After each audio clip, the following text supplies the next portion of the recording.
and welcome to Ringside Rants. I don't know an episode number yet because it popped up on my phone.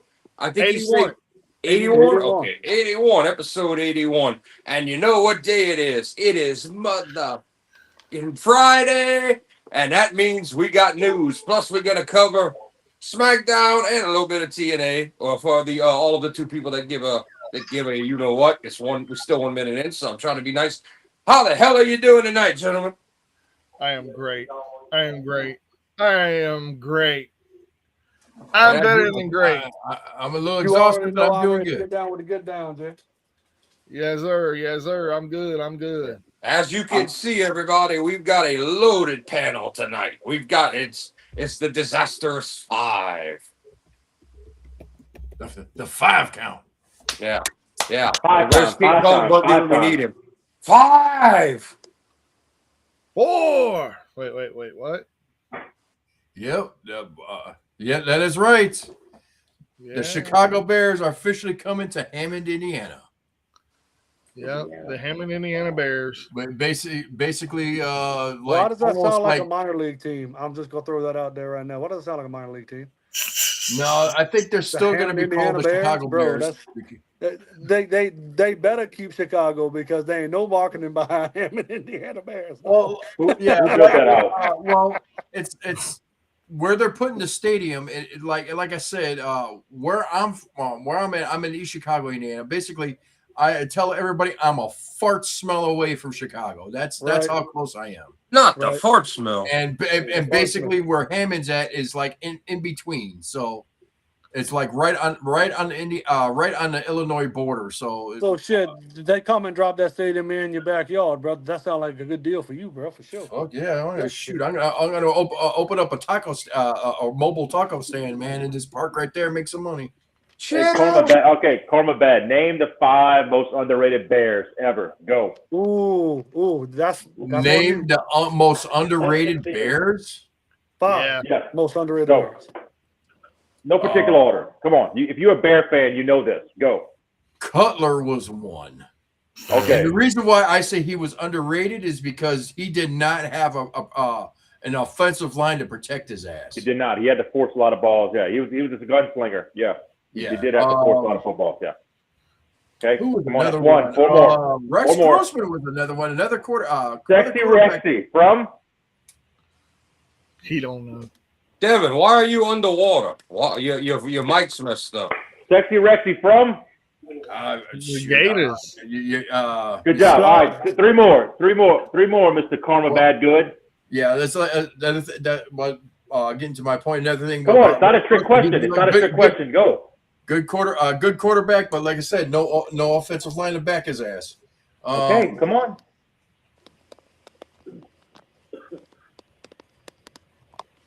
Waiting. Shoot, man, you got. I'm trying to phone a friend. You need to phone a friend right now. I'll give him one. Can I give him one, Devin? Can I give him one? Yes, he phoned a friend. Mr. Jake Plummer. White Mike. Who? Jake Plummer was one. Jake Plummer. He went to the Cardinals. This is the Bears. All right. They don't have anybody, man. Come on. Peanut Tillman. Oh yeah, that's a big one right there. Peanut Tillman, man,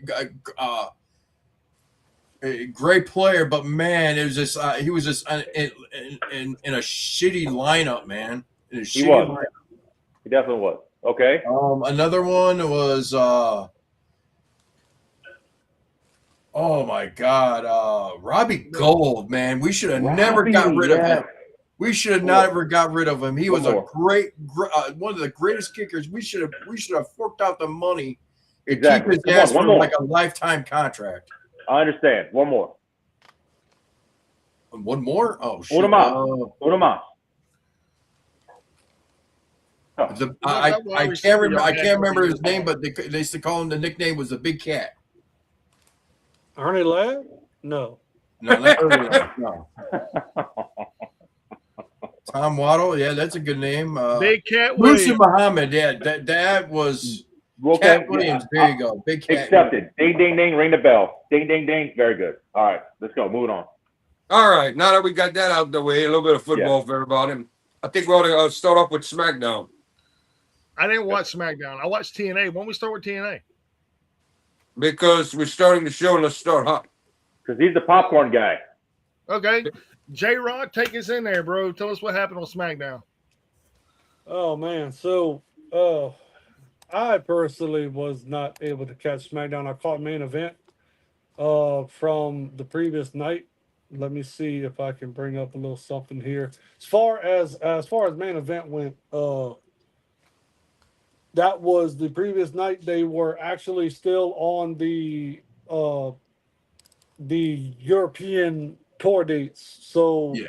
they are still in Italy with their tapings with that. So crowd was hot. You had three matches. First match was Kiana James versus Jordan Grace. Uh, Jordan Grace coming back after a while. I hadn't really seen her in quite some time. Yeah. Do do something. It wasn't very. She looked like she had been off for a little while. Kiana James carried her throughout damn near the entire match. A little bit of ring rust. A little bit of ring rust. Yeah, it was a lot of ring rust for Jordan. Kiana James's heel work. She's like Ivy. You know how Ivy was when she was in Right to Censor? She was kind of she was kind of weaselly, but at the same time, bro, like she was technically sound to the point of she would surprise you with moves. Kiana James has a lot of Ivy in her, so I don't know if there was like some training there or whatever, but a lot of that I saw. Yeah, Kiana James, she definitely has the look. She has a look. She has potential. Yeah. Yeah, definitely so. One of the better female heels that are not being really, I guess, pushed. I mean, she's part of the King of the Ring. I don't see her making it past first round, or the Queen of the Ring or whatever. I don't see her making it past first round. She's one of those female heels though that you could push and you could get something out of 110%. She carried the match. A little bit of back and forth. A big note was Grace botched a code red that just Kiana had to save her from landing directly on her head. That was a major part of that. She should have stayed ground based and just walk through the match. Let James get her heat. You were gonna win. There was no doubt about it from the freaking jump. Who was gonna win the match? Just Grace tried to do too much on just coming back. So I didn't like that. The finish was this new finish she got is a backpack stunner. That's Grace's new finish. So she finished off her at the 9-minute mark for the first match. Crowd was hot for Grace. They gave James what she wanted. Very good opening match. I would say that as far as James's part, very very good opening match for her. Second match was LWO versus Los Americanos. So is there any LWO members left? Yes, so you got Wild and Del Forte is the two that still wrestle under the LWO banner. From my understanding of what I was able to catch on, Ray is taking the LWO stable and is going to push them as more singles in AAA. So they're transitioning over and still going to get some spots with WWE within like main event and the other B shows while they transition. So LWO looked great. It was a fast start, bro. A lot of chain wrestling. Surprising ground-based chain wrestling for luchadors. This was a lot more ground mat style wrestling, which I didn't expect at first because both teams want to flip and fly, right? That's just what they want to do. So LWO is the better team by far. I don't know how long these guys with Los Americanos have been. But if they are the ones being pushed because they're on the coattails of your boy, uh, that was horrible as far as the comparison between the two. The LWO boys made them look like rookies. It was a pretty bad match on their part. They carried it, uh, and the finish was double headbutt finish that Los Americanos does, which looks absolutely horrible, by the way. They headbutt each shoulder and they pin you with that. I don't understand it at all. It was horrible. 10-minute match of like you damn near lost the crowd. Freaking LWO looked like they called audibles and manufactured some high spots just to keep the crowd kind of rolling. All right. A little bit. Right back. What do you have to say about that, Devin? As far as the LWO, no? Yeah. Right? Oh, I mean, JR, excuse me, JR touched base on it very well. I mean, I'm agreeant in all what he said, for sure. No doubt. It was very descriptive and all, and you hit the nail on the head, for sure. Yeah, they are 100% the better team, but they got jobbed out to the hot act. They are pushing this AAA agenda with Los Americanos, but them two boys need a lot of seasoning before they can really do anything like what they want to do with them. Third match was the latest installment of Lyra Valkyria with Ivy Nile. You knew what this was gonna be. Nile is trying a new character. I don't know if y'all seen Ivy in a while. She's trying a more like bully heel, but not like it was. So she would come in there, serious fucking demeanor, almost MMA style, gonna get in there and wrestle. Now she's pandering, she's taking her time, the pacing's better. The character works a little bit better. She's actually playing to the crowds. So her confidence looked like it was coming more and more as the match went on. Lyra was the same old song and dance back and forth match. You know, Lyra is pinholed. She's gonna be what she's gonna be, and that's the bottom line with that. Uh, still, she's still playing this plucky underdog, and I don't understand why. Like throughout the match, Ivy would get on top just for her to work bottom, right? Just for Lyra to work bottom, but overall, the success of the two women, Lyra has so much more success than Ivy. There was no reason for that to be like that. It should have been the top woman on top throughout the match, right? That's the storytelling that you're telling. Lyra is just that much better than Ivy. But they had this even contest going out that just, it made it look like Lyra's taking a step back and now Ivy's coming up.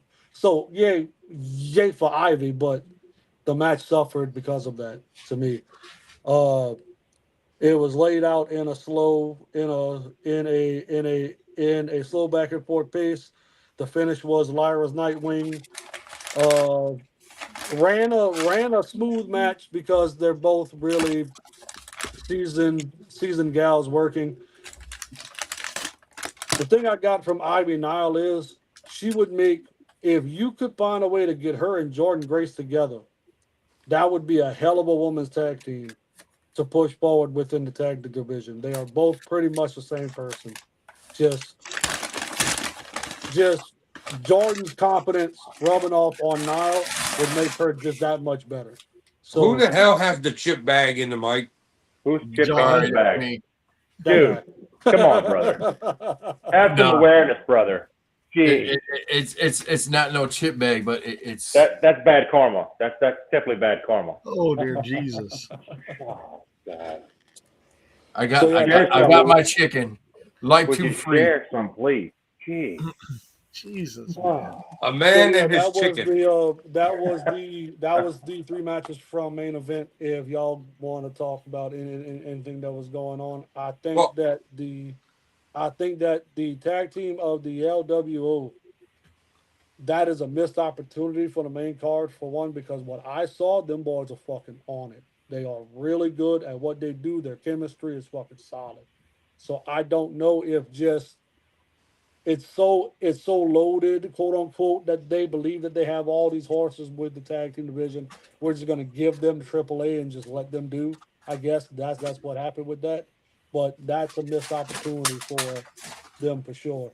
Well, I believe it. I believe it. Now, I have a question for you. Now, out of all the 3 matches, what was the best match in your career? I mean, what was the best match? So the best match of of the 3 to me was the last match, because it was a lot, just like it was a lot more smoother. There was no hiccups. There was no bull.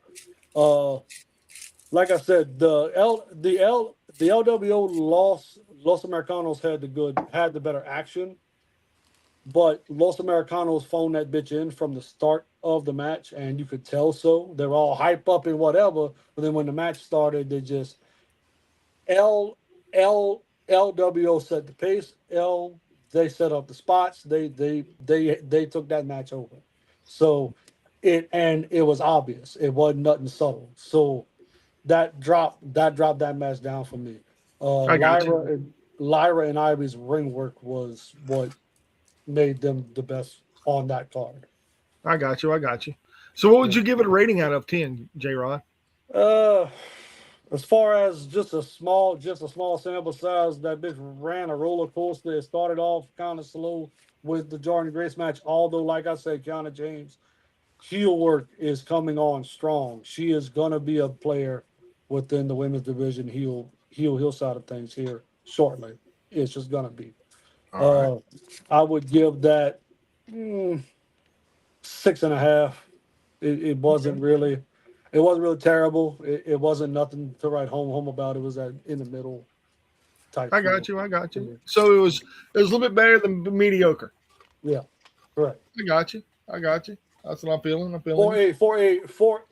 a main event, it was probably up higher. Let's be honest, because main event is what it is, right? Yeah, But maybe it's kind of yeah.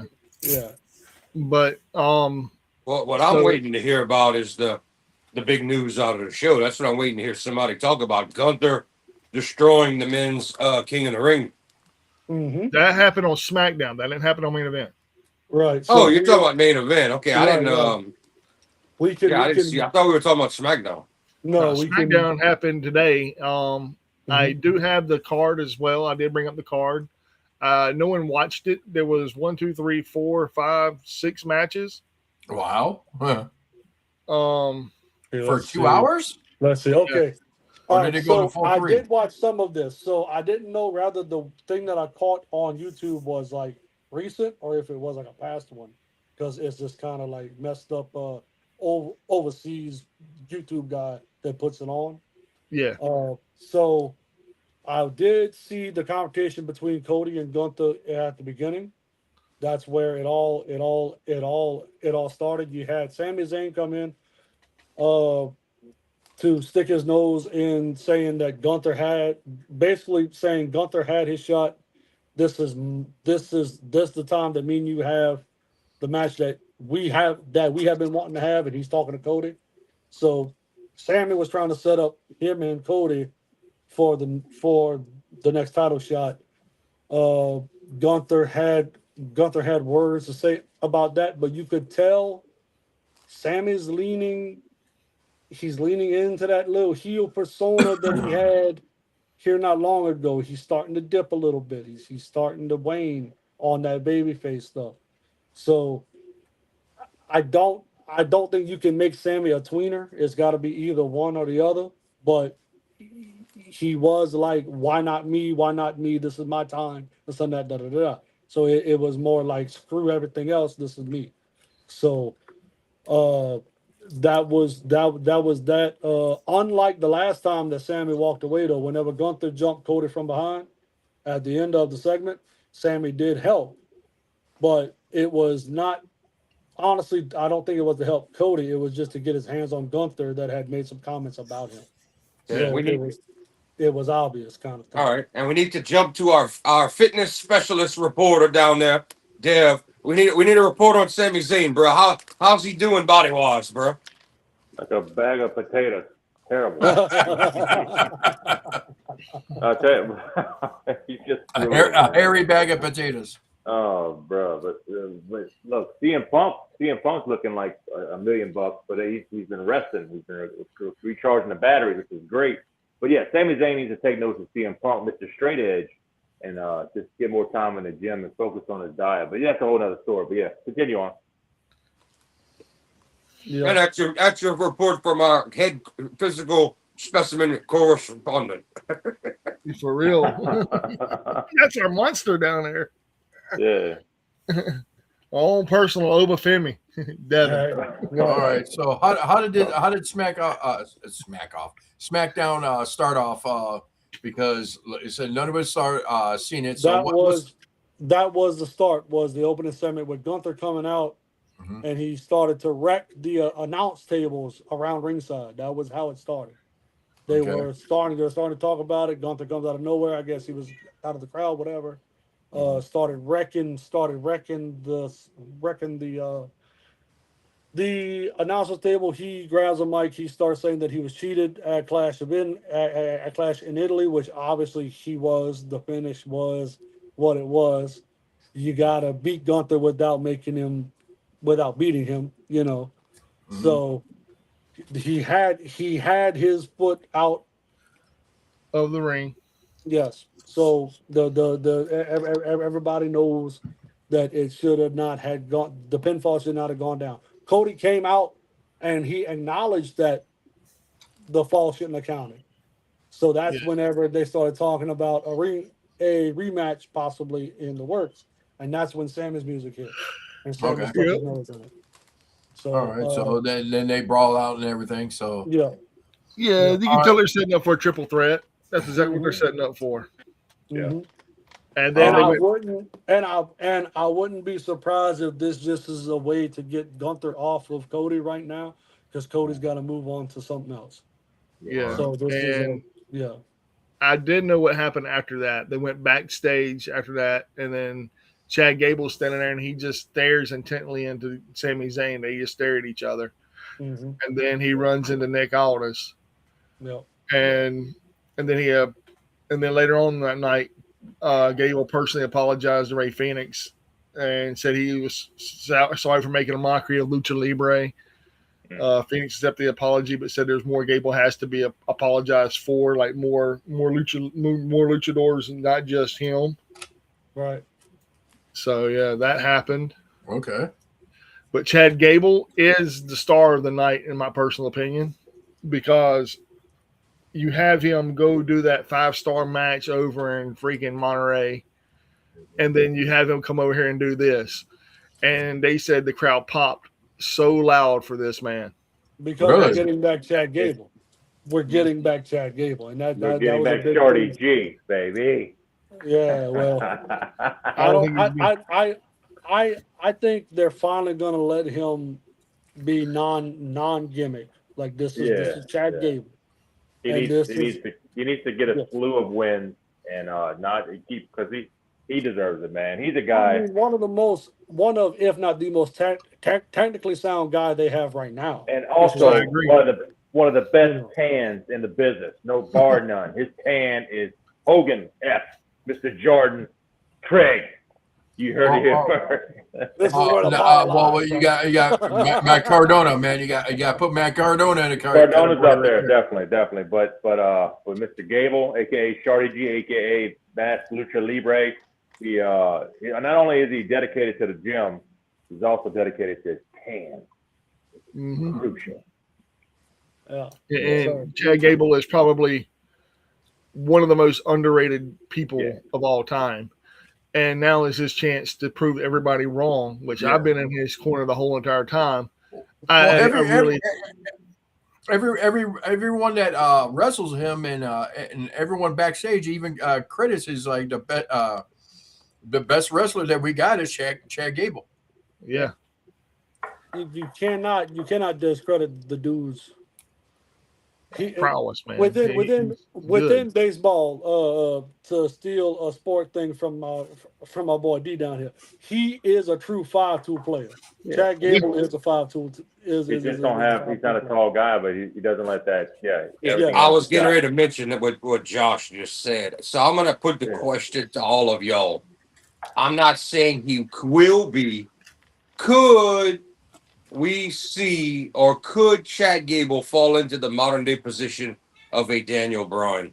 Oh, Definitely He has said the it. skill set.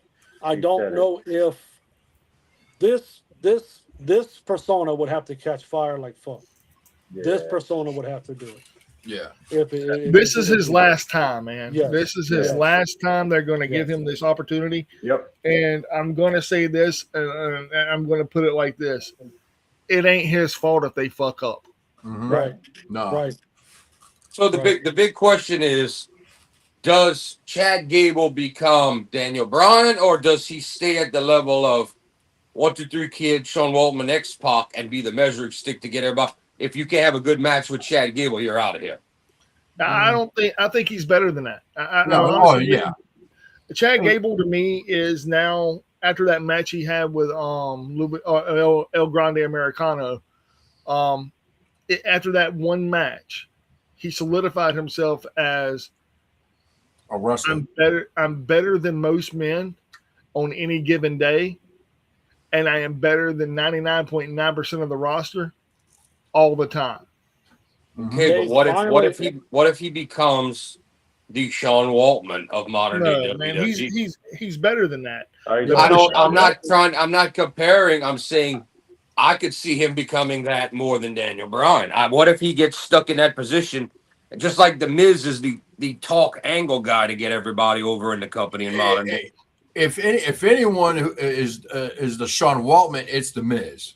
Yeah, I was about to say Yeah, but that is that's not for in-ring action. That is for No. talking and Right. sports entertainment.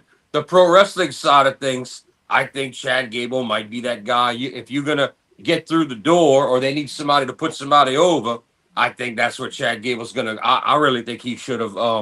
They should have gave him a AAA run as Chad Gable immediately. I really do. So what I heard about Gable was that he was a Triple H guy, right?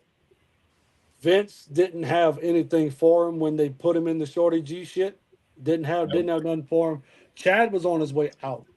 Mm-hmm.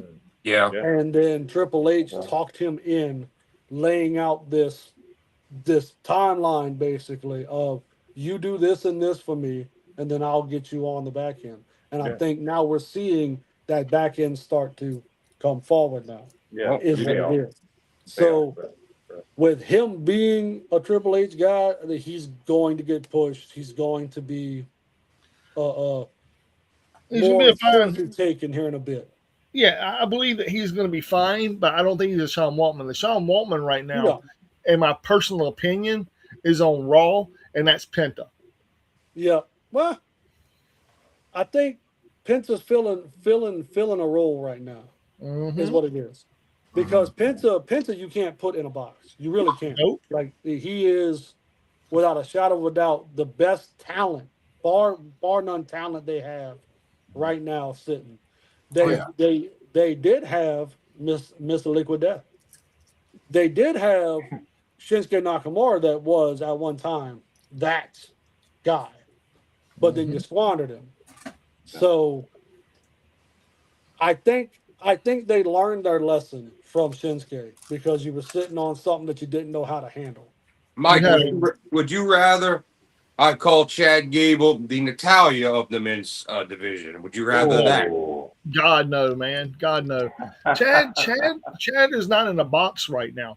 Chad right now is, in my personal opinion, he is on an upper mid-card level because of two reasons: that match he had and the way he's handling himself right now on SmackDown. He went around to all these people as a humble person, as himself, not as a smart ass, not as a I mean, dude, he's having to humble himself after he lost his mask. Right. And you're turning him into a white meat baby face is where you're going with But this. the question is, can it succeed? I have trouble seeing it succeed. No, it It's hard to absolutely succeed. would. You have to remember his work with Alpha. I do. And Vince in his mind thought he was not as good as the other guy. Yeah, Right. Jordan. But Jordan got because injured. And he can't wrestle because anymore. Jordan had the look. Jordan was the Kurt biggest Angle's guy, son. right? That's Kurt Angle's son. Yeah. I think he should have been Gable should have been Kurt Angle's son because they even look almost similar. They were definitely going for Swerve there because the obvious would have been, the Olympic wrestler had an Olympic wrestling son, right? I mean, that would have made more sense, right? But I think eventually, if Jordan's son or whatever his name was didn't get injured, I was looking at in a year they would revisit it, say, "Oh, we got the results mixed up. It's actually Chad's son." I think if Jordan doesn't have that neck injury, they would have pushed him to the fucking moon. Yeah, because he had a fucking bottle rocket up his ass and Dave would like the fuse. That's his bottom line. But then he got hurt and derailed everything. And they say he can still get cleared, but when he gets cleared, he'd be like 37, 38, 39 years old.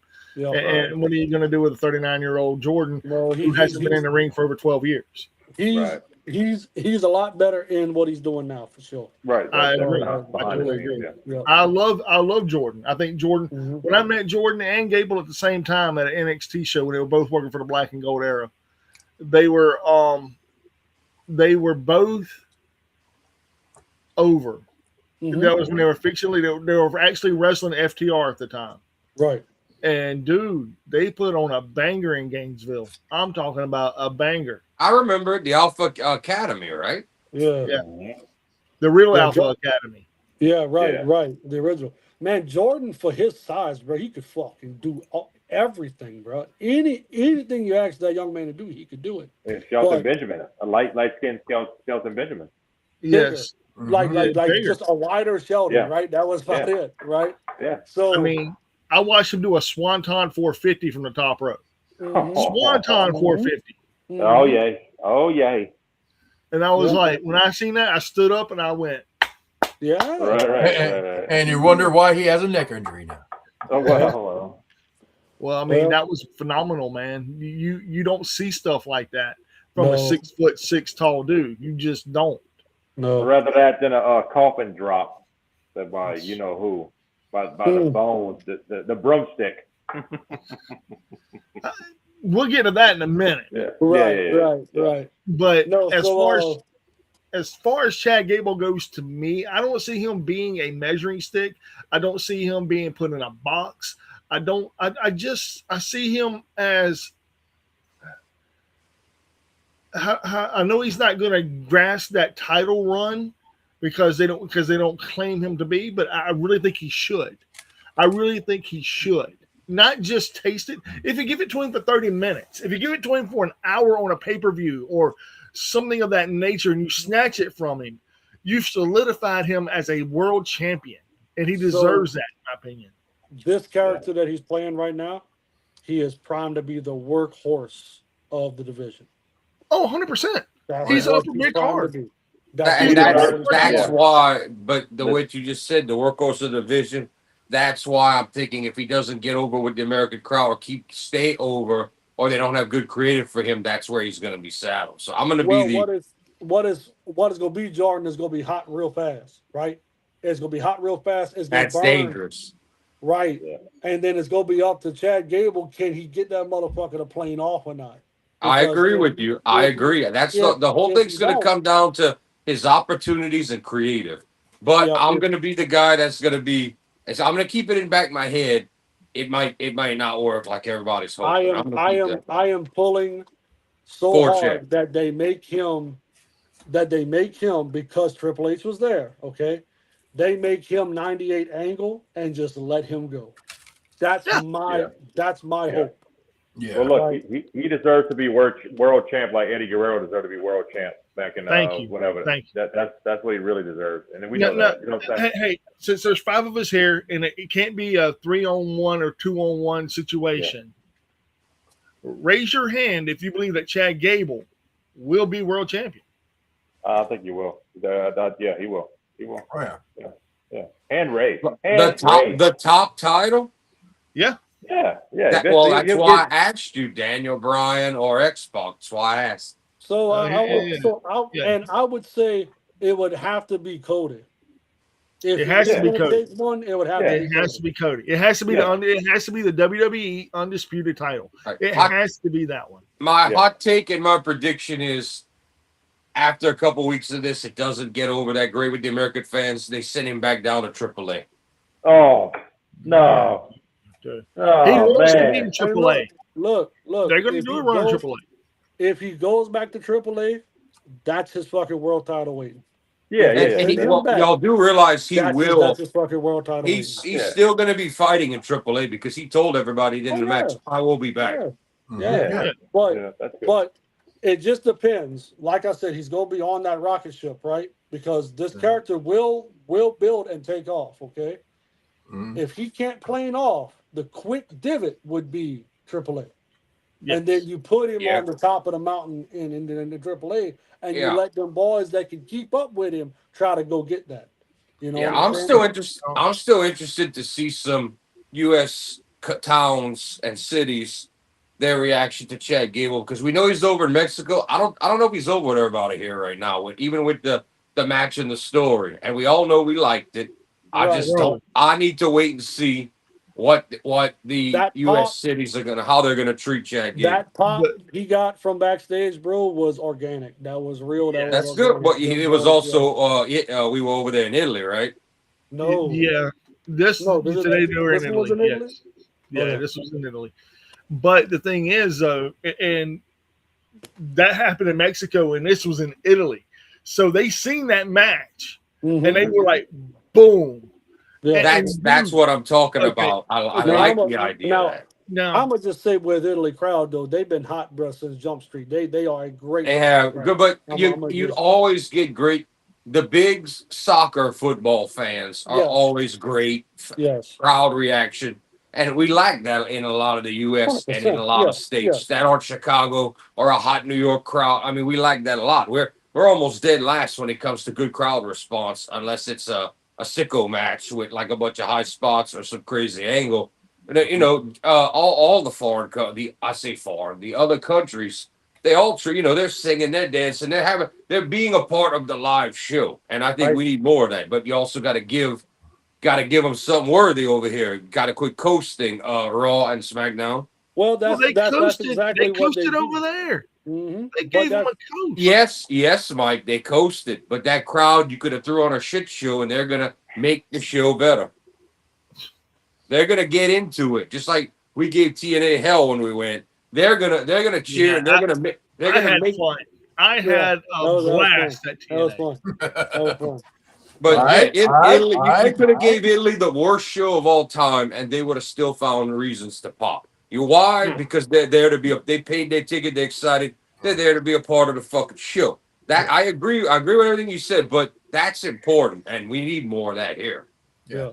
All right, we've been rattling on about Chad Gable's segment. Let's move on to the next match. Well, I mean, before we go further than Chad Gable, one more thing we got to talk about Chad Gable. He literally has had 0 in-ring work after that match. Mm-hmm. And he got a pop. He got a pop so big that whenever they popped for him in Italy today, when they popped, the whole place like erupted in a cheer, like only 2 other people right now on that roster get. One of them is Cody Rhodes, and the other is OTC Roman Reigns. Okay. All right. Go ahead, Devin. Yeah, I acknowledge you. I'm acknowledging my. Acknowledging our tribal chief. So the next part after the Sami Zayn Cody thing, which ended by the way on a dive by Cody. Cody hit Sami into the guardrail because Gunther pulled Sami in, and Sami took it as a deliberate attack, which would further Sammy's turn a little bit, right? Yes. So yes. we're starting to get there. The next part, and I don't know how y'all feel about Danhausen. I'm not sure how any of y'all feel about Danhausen. I love Danhausen for what he is. We do. We Yeah, do. we all love That dude Danhausen. is man. When you talk about the ultimate motherfucker that can make chicken salad out of chicken shit, that is Danhausen. Goddamn it, just bottom line. Yes. All right. Yes. So he is in another segment with the Miz, another comedy segment. The Miz I gets saw this. the Miz gets zapped by Danhausen's latest fucking Well, the Miz contraption. goes. We have a backstage segment, and Miz shows up in goes. Danhausen's lair, Mhm. and Danhausen has the robe on, like he's in the Playboy Mansion or something. Yeah. And Miz Drinking a latte. Miz thinks he's gonna get the one up on Danhausen, and he starts like, "Oh, you don't want me to touch that." And he starts, "Oh, you don't want me to touch this." He starts wrecking stuff in the lab, and then he touches something else, and it shocks the crap out of him, and he's out on the floor, and your boy's on his cell phone like, "Miz, are you okay, Miz?" And Danhausen finds an Italian style food sandwich thing on the floor. He's like, "Oh, I've been looking for this," and he starts eating it. Which I'm gonna say this too. Moving away from the alien character he had with AEW and kind of embracing this like mad scientist type thing is really gonna go over with the American people more so because now you're watching an evolution of Danhausen. It's not the same Well, Danhausen that you remember. I There's have an I have evolution you on the show. I have you and I have Devin. Y'all are from here. Who does Danhausen make you think of with the mad scientist? What legend from here does Morgus, Danhausen remind baby. y'all of? Morgus. Morgus the Magnificent, and that's why we like it because it brings us back to that funny, joking, for all ages style segment. That's why we like it. Yeah, no doubt. One of those characters don't even need to see the damn ring and he's worth gold. That's just bottom line what it is. Yeah. Right. Hey, well, we lost Josh. Yeah. He'll be back. Bad karma. All right. But so after that we had the women's qualifier for Queen of the Ring. We had Bailey taking on Raquel and Bailey had to Johnny have won that.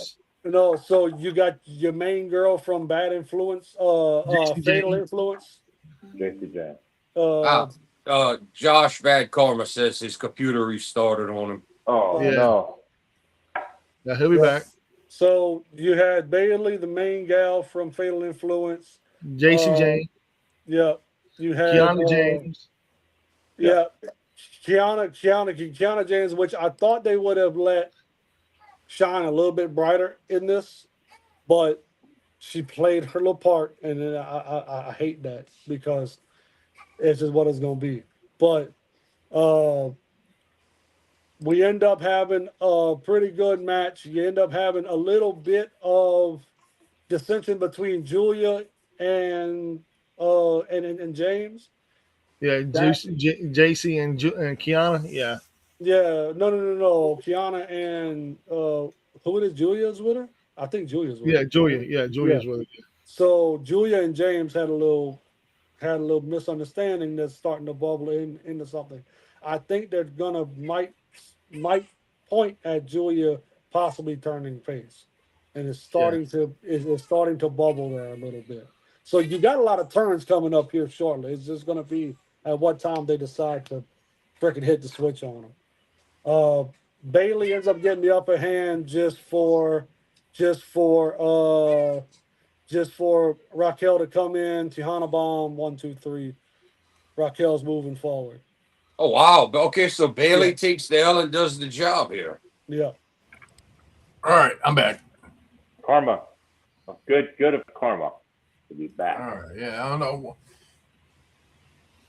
Okay. My computer's up and decided to say, "Oh, you need an update right now." I'm like, "Wait a minute, I'm live." So James, Mike has shuffled us around right now. James took the pinfall. Tejana Bomb. Raquel looks strong, but you can tell, bro, she's not.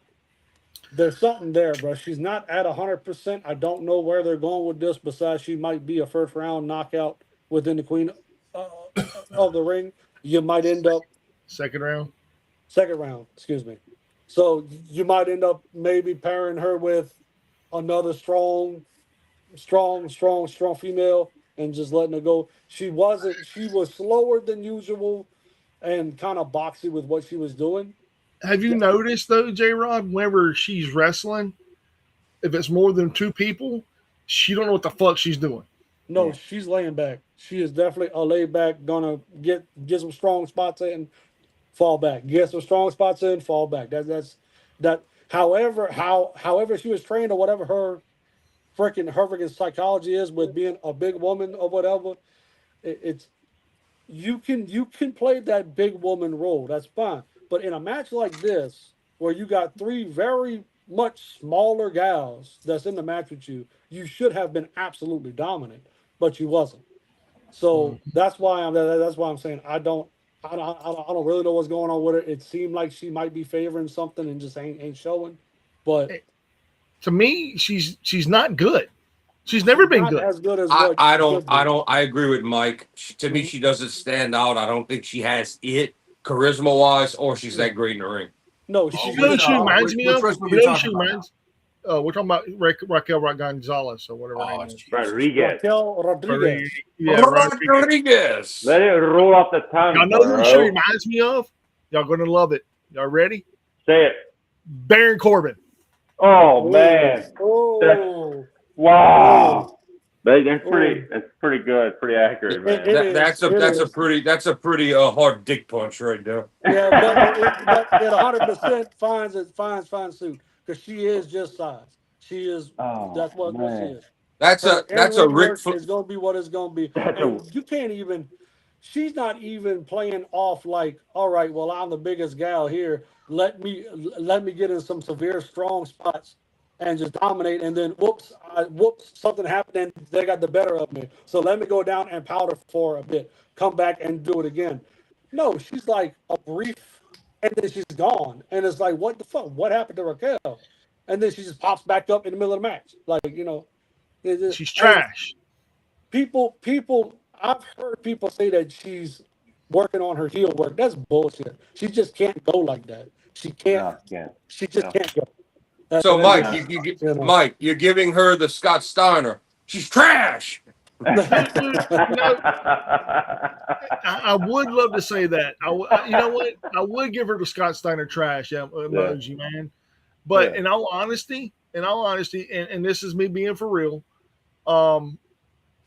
she's worse than that. Sure. Dude, Baron Corbin, they're bringing his sorry ass back for whatever fucking reason they're doing that for. But in my personal opinion, they should never, ever let her go past fucking 90 days in NXT.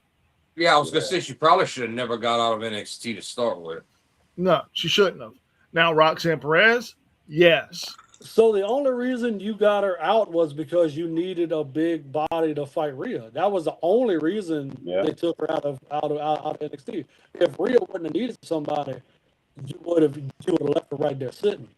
But if in other words, if you'd have got Jade Cargill before, she stays. You're breaking up a little bit, J-Rod. Yeah. I hope your phone's got enough battery. That's how we sound when our phones are gonna die. Okay, he's gonna get out, refresh, and come back in. Okay, yeah, because I want to touch on this shit. This shit here, I wish that they would listen to people other than just themselves and say, "Oh, Raquel has this and has that, and she's doing this and that." And honest to God, truthfully, she's not that great of an in-ring talent. She's not that great of a damn worker. She's not that great of anything. The only thing she's good at is doing this with glasses on, and that's it. Her voice sucks. Her in-ring attitude is garbage. Her talent is weak as dog piss.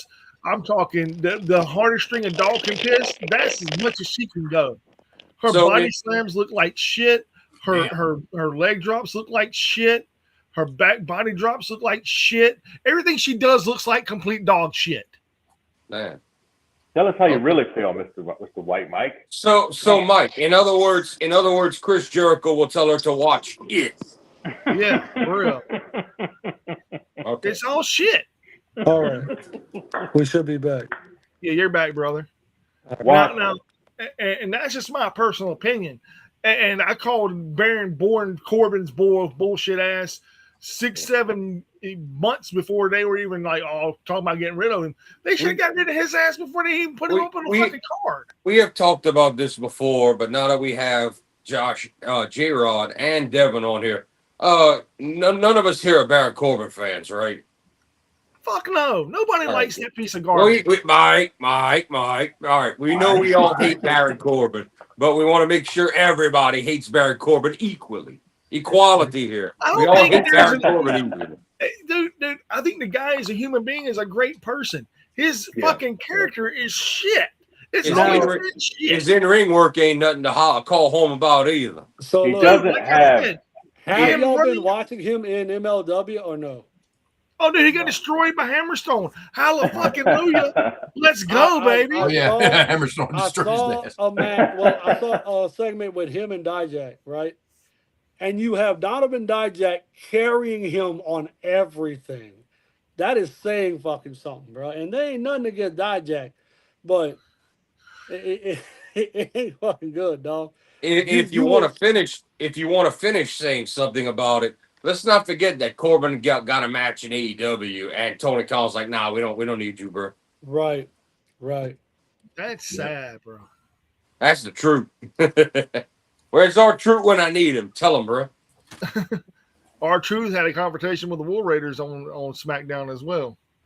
All right, so I'm watching the end of the match with Raquel where she won. It looks like Kiana James and Julia implodes right here.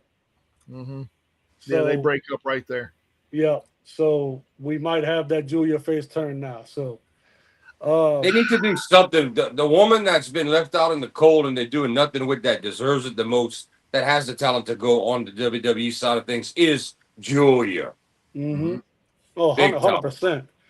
You talk about a gal that you can plug and play within the main scene today and just be fine. Yeah, Right. I don't. Yeah, And she should. I know she probably won't. She should be the Queen of the Ring winner, and they should boost her up. But it's probably not going to happen. But she should. What you say?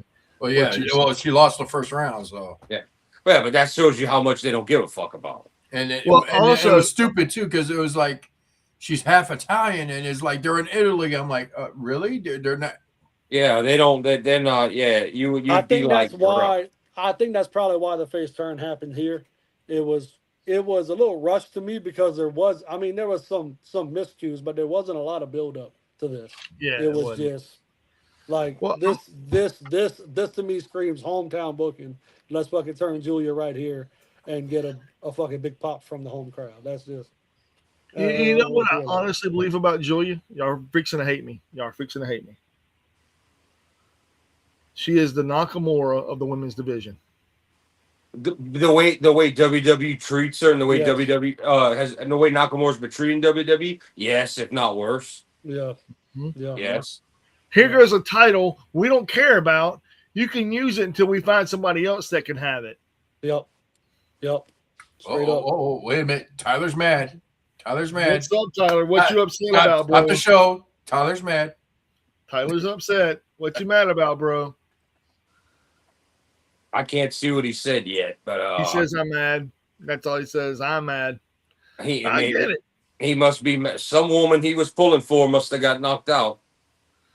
That or somebody else. I mean, dude,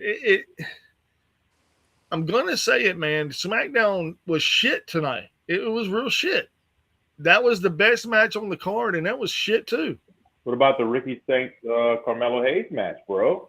We gonna get there. I got the highlights pulled up, so I'm working the matches down as we go. He says this Dodgers game is making me mad. Well, it's the Dodgers. It's the Dodgers, baby. I mean, what you shit. They're gonna make everybody feel mad, man. It's the Dodgers. They have the best player in the freaking league, man. Shohei Ohtani. Then they got the best first baseman in the league, Freddie Freeman. I mean, Jesus God, what do you? You can't win against the Dodgers unless you clip their players. The Dodgers need Danhausen to curse everybody else in the league. You Yeah. Ooh, are wait a minute. They're coming to Chicago next week. Well, y'all just got beat tonight, man. Yeah. You heard that? I'll actually, I'm gonna be honest. I didn't know because I've been busy all day. I've actually Y'all been lost busy. by 2 points. Y'all lost 6-4. I'll tell you that. Because I was watching the Auburn game and Ole Miss hit a 3-run homer on their ass in the third inning. Oh, okay. And we can't hear you, David, because you got your mic muted. I know I did it on purpose because I'm eating popcorn made by from Jordan. Jordan's popcorn. I'm turning it up. One day I can make you some real stovetop popcorn that'll blow your mind. I've had people say we will pay you, make us some and seal it in a bag and do the butter thing you do, and I'll toss that to people and they give it to like parents or other people and they're like, oh my God, it's like my grandma's still alive. I'm like, thank you. Living the gimmick, huh? Living the If gimmick. you're a Dodgers fan, you have nothing to bitch about. I don't care who you are. If you're a Dodgers fan, you have nothing to bitch about. So you punch it, you Ric Flair and Low Blow and Tyler now, bro. the Dodgers. I can't help it. The It ain't low Dodgers are blowing. infamous for doing this here. The Dodgers are infamous for doing this here. So Yep. as a Dodgers fan, you got plenty to be pissed about because your talent level, you should be doing this at all. It's like the Bears from season to season. Ooh, Man, come on, man. No, I was gonna say the Raiders, but okay. For years the Raiders were trash. Y'all, the Bears are either good or poop. It depends on the year. Well, no, So, we're gonna all be right, starting so out hot. before We're we gonna be get starting into out the hot. next, before we get into the next part, though, I need y'all honest opinion about where they're going with Royce Keys right now, from what y'all see. Nowhere. You have an obvious body guy that is not the best within the ring, but can hold his own. The fucking man moves like he needs to. You have a lot of promise there, but you're not getting any of the fucking back end support that he needs to take that next step forward. And you can't waste time with him because of his age. That's my biggest thing. It ain't I like you think got I think they're using I think they're using Royce Keys to further the bigger. He's a background player for the bloodline and the what you call group, and he's just there to be like a background story guy. Like he's a minor character, and if he goes down or there's nothing good happens with him, I don't think they care much. Creative. Yeah. I mean, dude, they had him against Talatonga. Yeah. And that match was a shit show. Well, I could have told you that because Talatonga Hikaleo is, bro. When you get hired by New Japan because you're part of the family, you get sent to ROH for 2 damn years to work on your craft. You come back and it looks like nothing has improved. Then you go to, I'm like, bro, that dude is never going to improve. What you see is what he is. Yeah, right. Lower mid card. A big dumb guy. Yeah, he is your fucking giant in all essence of what giantism to the sport is, right? And yeah, he's this much better than Kali and what you call that pass taker out El Gigante. He's like giant Gonzalez. Giant Gonzalez, yeah. But in WCW they had to change his name because it was Elegante, man.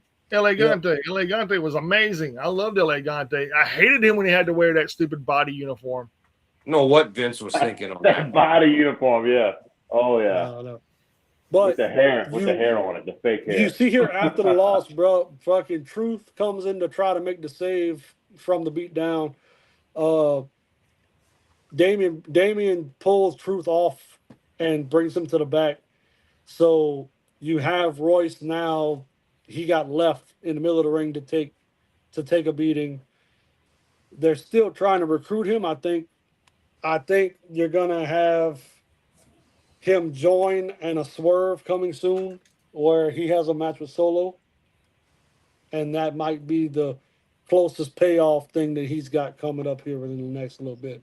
Royce Keys has no storyline forward from this. I don't think Royce Keys has a strong future in WWE, and I think over a matter of time he's going to be on those releases in a year or 2 years. The post Mania, one day we're going to see Royce Keys release. You could have him play strong boy and fucking be a A main wall to player on climb. SmackDown. You know, yeah. He'd be a main player on SmackDown, but they're not using him like that. No. I could see him getting the cut at post-Mania one of these days. I don't think I think they're not done with the cuts, man. I think they're going to do one huge one right after SummerSlam. I really do. I really do. Hey, Dev, post summer scam cuts. Yeah, coming. I already got 3 of them right now. Y'all ready to hear them? Sure. Lay him on. Royce Corbin. Keys, Raquel Gonzalez or Rodriguez, whatever her last name is, and Baron Corbin again. You think this year they would cut him? That I don't think that it's going to be that quick. I think they're going to give him that 8 months. Every one of them is going to get that 8 months, and then TKO's going to be like, either there's a reason for us to pay you, or you ain't getting a pop from nobody, and we letting you go. Raquel ain't getting a pop from nobody. I want to know who in that company, and it can't be just Triple H that loves her, but I want to know why she stayed hired all this time when she's no good. Someone in that, either she's doing some backstage, or she's got the favor of somebody in that company. I know she was banging Braun Strowman for a while. The monster amongst men. Monster among men with a monster with a big ass girlfriend too. With his damn TV show he's got going on, he's doing better than he ever did in wrestling. Well, but I don't care who she's with. Yeah. She don't have anything going on, in my opinion. Never did. Never really did. I'm trying to say someone in that company's high on her, or somebody. There's something, because it's like she's foolproof to get released. And I'm like, bro, if you worried about budget cuts, that's one of the first people on the women's side I would cut. It's the same thing about Nia Jax. It's like, why is she? Well, still we know why Nia is still there. We know why. Why's that? The Rock. Yeah, but I will say this for Nia Jax. She has trimmed down. She has put in some more work. She's doing better. Yeah. Did I say it's 100% better? No, I just said she's doing better. Oh, she's still injuring people. Yeah, that's very. Her injury list is iconic. Yeah. I mean, hell, a simple microphone bump to the head split wide open. Yeah, that woman does not know the meaning of safe worker. Yeah, it's whatever. But I'll put it like this. I would rather have Nia Jax on my roster than Raquel. Ooh, slap. Damn. I would rather have green ass Jade Cargill on my roster. Oh, oh, somebody just got hit in the sack. I'm being honest, man. I mean, there's no reason for her to be on my TV. That was a punt kick to the vajayjay right there. You know what? And I would love for her to come over here and defend herself. I really would. And I would tell her straight up, I think you're a great person individually, but your freaking in-game work is garbage. Mike would future endeavor this woman in record time. Dude, future endeavor wouldn't even be happening, bro. It'd be like, where's your next paycheck? Bye. Next. Oh, I'm sorry. You're still here? The firing line has just started with you. Just stay still. I'll give you some more people. Baron Corbin, please step up. They can all chip in together on that Uber to get the fuck out of Dodge. What you say? Y'all are still here? Wait, I got one more for you. Hey, where are you at? Royce, where you been? Wow, Mike is right. We haven't used you in forever. Wow. Man, dude. Mike is giving up on that, man. Here goes your pink slip. You'll have a great trip going back to where the fuck you came from. I'm sorry about that. Better luck never. It's a shame they're not in Australia right now, because I could yell, throw another shrimp on the bobby. I got another one. I'll throw Jay Cargill's ass out there with him. I can't stand her. I can't stand her. I get it, but she's being billed right now as your top heel woman. So why get rid of her? Right now. Cause she trash now. in the ring. Bro, how many it's- botches did she have at Clash in Italy? Seven I botches get at Clash. 7 botches, I believe, at Clash in the asshole. She I can get never be Jacqueline. I mean, Jacqueline showed her boobies at least over there. She In showed Italy. Bro, them Jackie in the ring. What's her face? Jade could not go and purchase shoes for Jacqueline. Okay, no, Jackie would have wrestled circles around Jade. yeah, she cannot go and purchase a pair of shoes for Jackie, Now, let alone now, box them up and bring them over. the women in WWE. I'll give you my list of women that should stay employed. I'll give you the high card numbers: Julia, Rhea, Charlotte, Alexa, and Bailey. Yeah.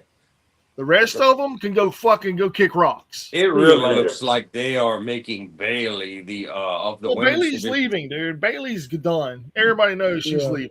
Yeah, Everybody this knows is her she's fucking gone. retirement tour. Yeah, dude. She don't give a. She's phoning it in, bro. Like in that match with SmackDown today, you could tell she didn't Her care. AAA matches have been very good. Yeah, because she wants to be somewhere other than WWE. Well, AAA still is but I mean she's going all out in her AAA matches, but I think she needs to go across town and go collect that big paycheck for Tony Khan before she gets any older. Yeah. And holler at me because I need to give her a good back massage. There you go. That is a woman that gets hotter with age. You do have to give it to Bailey. Two hands too on the shoulder. Yeah. 2 hands on the shoulders. Dude, we do got to give it.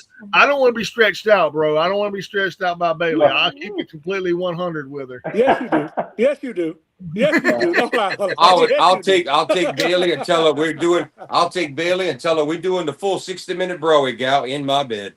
Oh Lord. Bailey is a beautiful woman, 100,000%. And I got a big ass bed. Hey yo. She is a beautiful woman, and she gets like you said. She's one of those. She's one of those ones that she gets better with age. She does. And her in-ring work improves every single time, dude. Every single time. She needs to go. She needs to go get that big oversized paycheck, overpaid from Tony Khan, and go have some fun. I agree. I think she'd tear it up over in AEW. I really do. Oh, they immediately gonna give her a run and help and let her at least try. Well, hopefully she could push to make new stars. And Tony Khan's not all. Oh, the first thing to do if he ever gets Bailey, he's gonna put it right against Mercedes. Yeah. I wouldn't do that right away. I would save that and let them eventually bump into each other and set that up for a double or nothing or an all in. I would let Bailey come in and be booked strong. Hey, Jordan, we got us a Roll Tide in the comments, there, my boy. You see it? That's probably 10-1. That's country. Yeah, I told him it's going down the toilet bowl. But he I'm from Alabama, and I say Roll Eagle because I don't like either one of the teams. War Eagle. Yeah. But he did just say shout out to Ringside Rants, the best damn wrestling commentating out there. Appreciate you, bro. There you go. You Appreciate bet. you. We still haven't got. We all deserve the Barry Horowitz. Yeah, I like that. I like that. But yeah, we haven't even got to the news yet. But yeah, we got more to come. All right. So the next part of SmackDown, to segue into the women's side of things, you had Rhea come out, was going to, I guess, take another little victory lap for the Italian crowd there. She is interrupted by Charlotte Flair, who basically says, I have been watching your back in so many words, but you still have the thing that I want. And she pointed at the title. She was trying to set up a Charlotte Rhea match that the people have been wanting that again for a while now. I don't. It's gonna be what it's gonna be. That match is not gonna change. We've seen it. It's been there, done that. I don't need to see Charlotte beat Rhea again. But then we have it's Tiffy time. Yes. Hey, she's good on my eyes. She can stick. Tiffany Stratton comes in and says that she wants her shot, and with her being the U.S. champion, makes a lot of sense for that. And then you had, of course, the heels come out in Cargill, B-Fab, and what's her name? Mia Yim or Mishin, Mia, whatever. yeah, Mia. Yeah. And Yeah.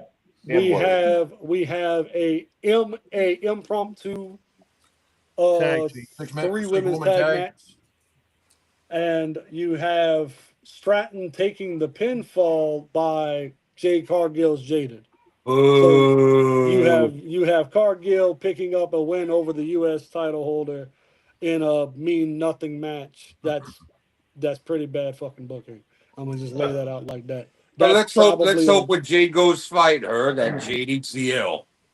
like I think they're gonna that's give her the. I think they're gonna give her the U.S. title to see if she can run with it. I really do.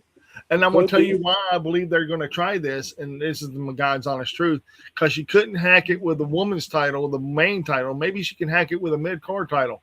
It makes sense, but I don't like it. I don't like it. No one does. No one likes it, dude. I'm gonna sit here and tell you now. I gave that match by listening to it and by watching the highlights. I gave it a 1 out of 10. What? that was the low spot of the show to me. No. And that's The other because low it's spot that Jade. got a 1 was Talatonga versus Royce Keys. That Yeah, got a and that's 1 as because well. it's Jade effing Cargill, and that can't fucking wrestle. Well, She is beautiful, it's man. She is a beautiful, six-woman though. match, and it got my one.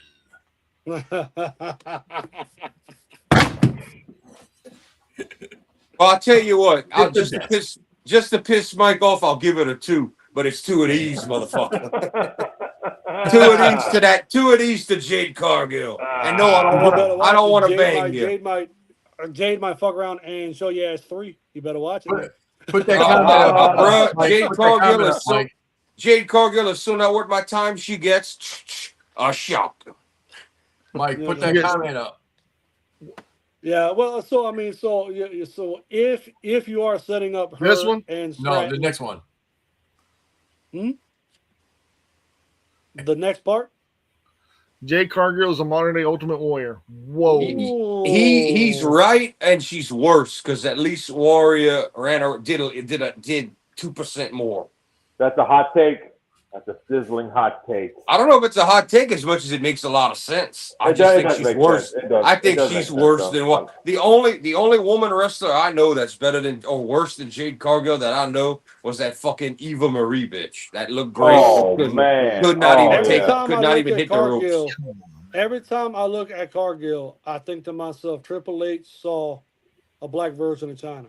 That's just my That's a good my point. That's thought a on very that. good point. That And is an extremely good point. it's the fucking look. The moves, like everything screams China. But where China got over and stayed over with what was just the loyalty of the WWE fan, right? Yeah. Plus, Yeah. China could wrestle. Well, China was not a good wrestler, but she was one of a kind in her era.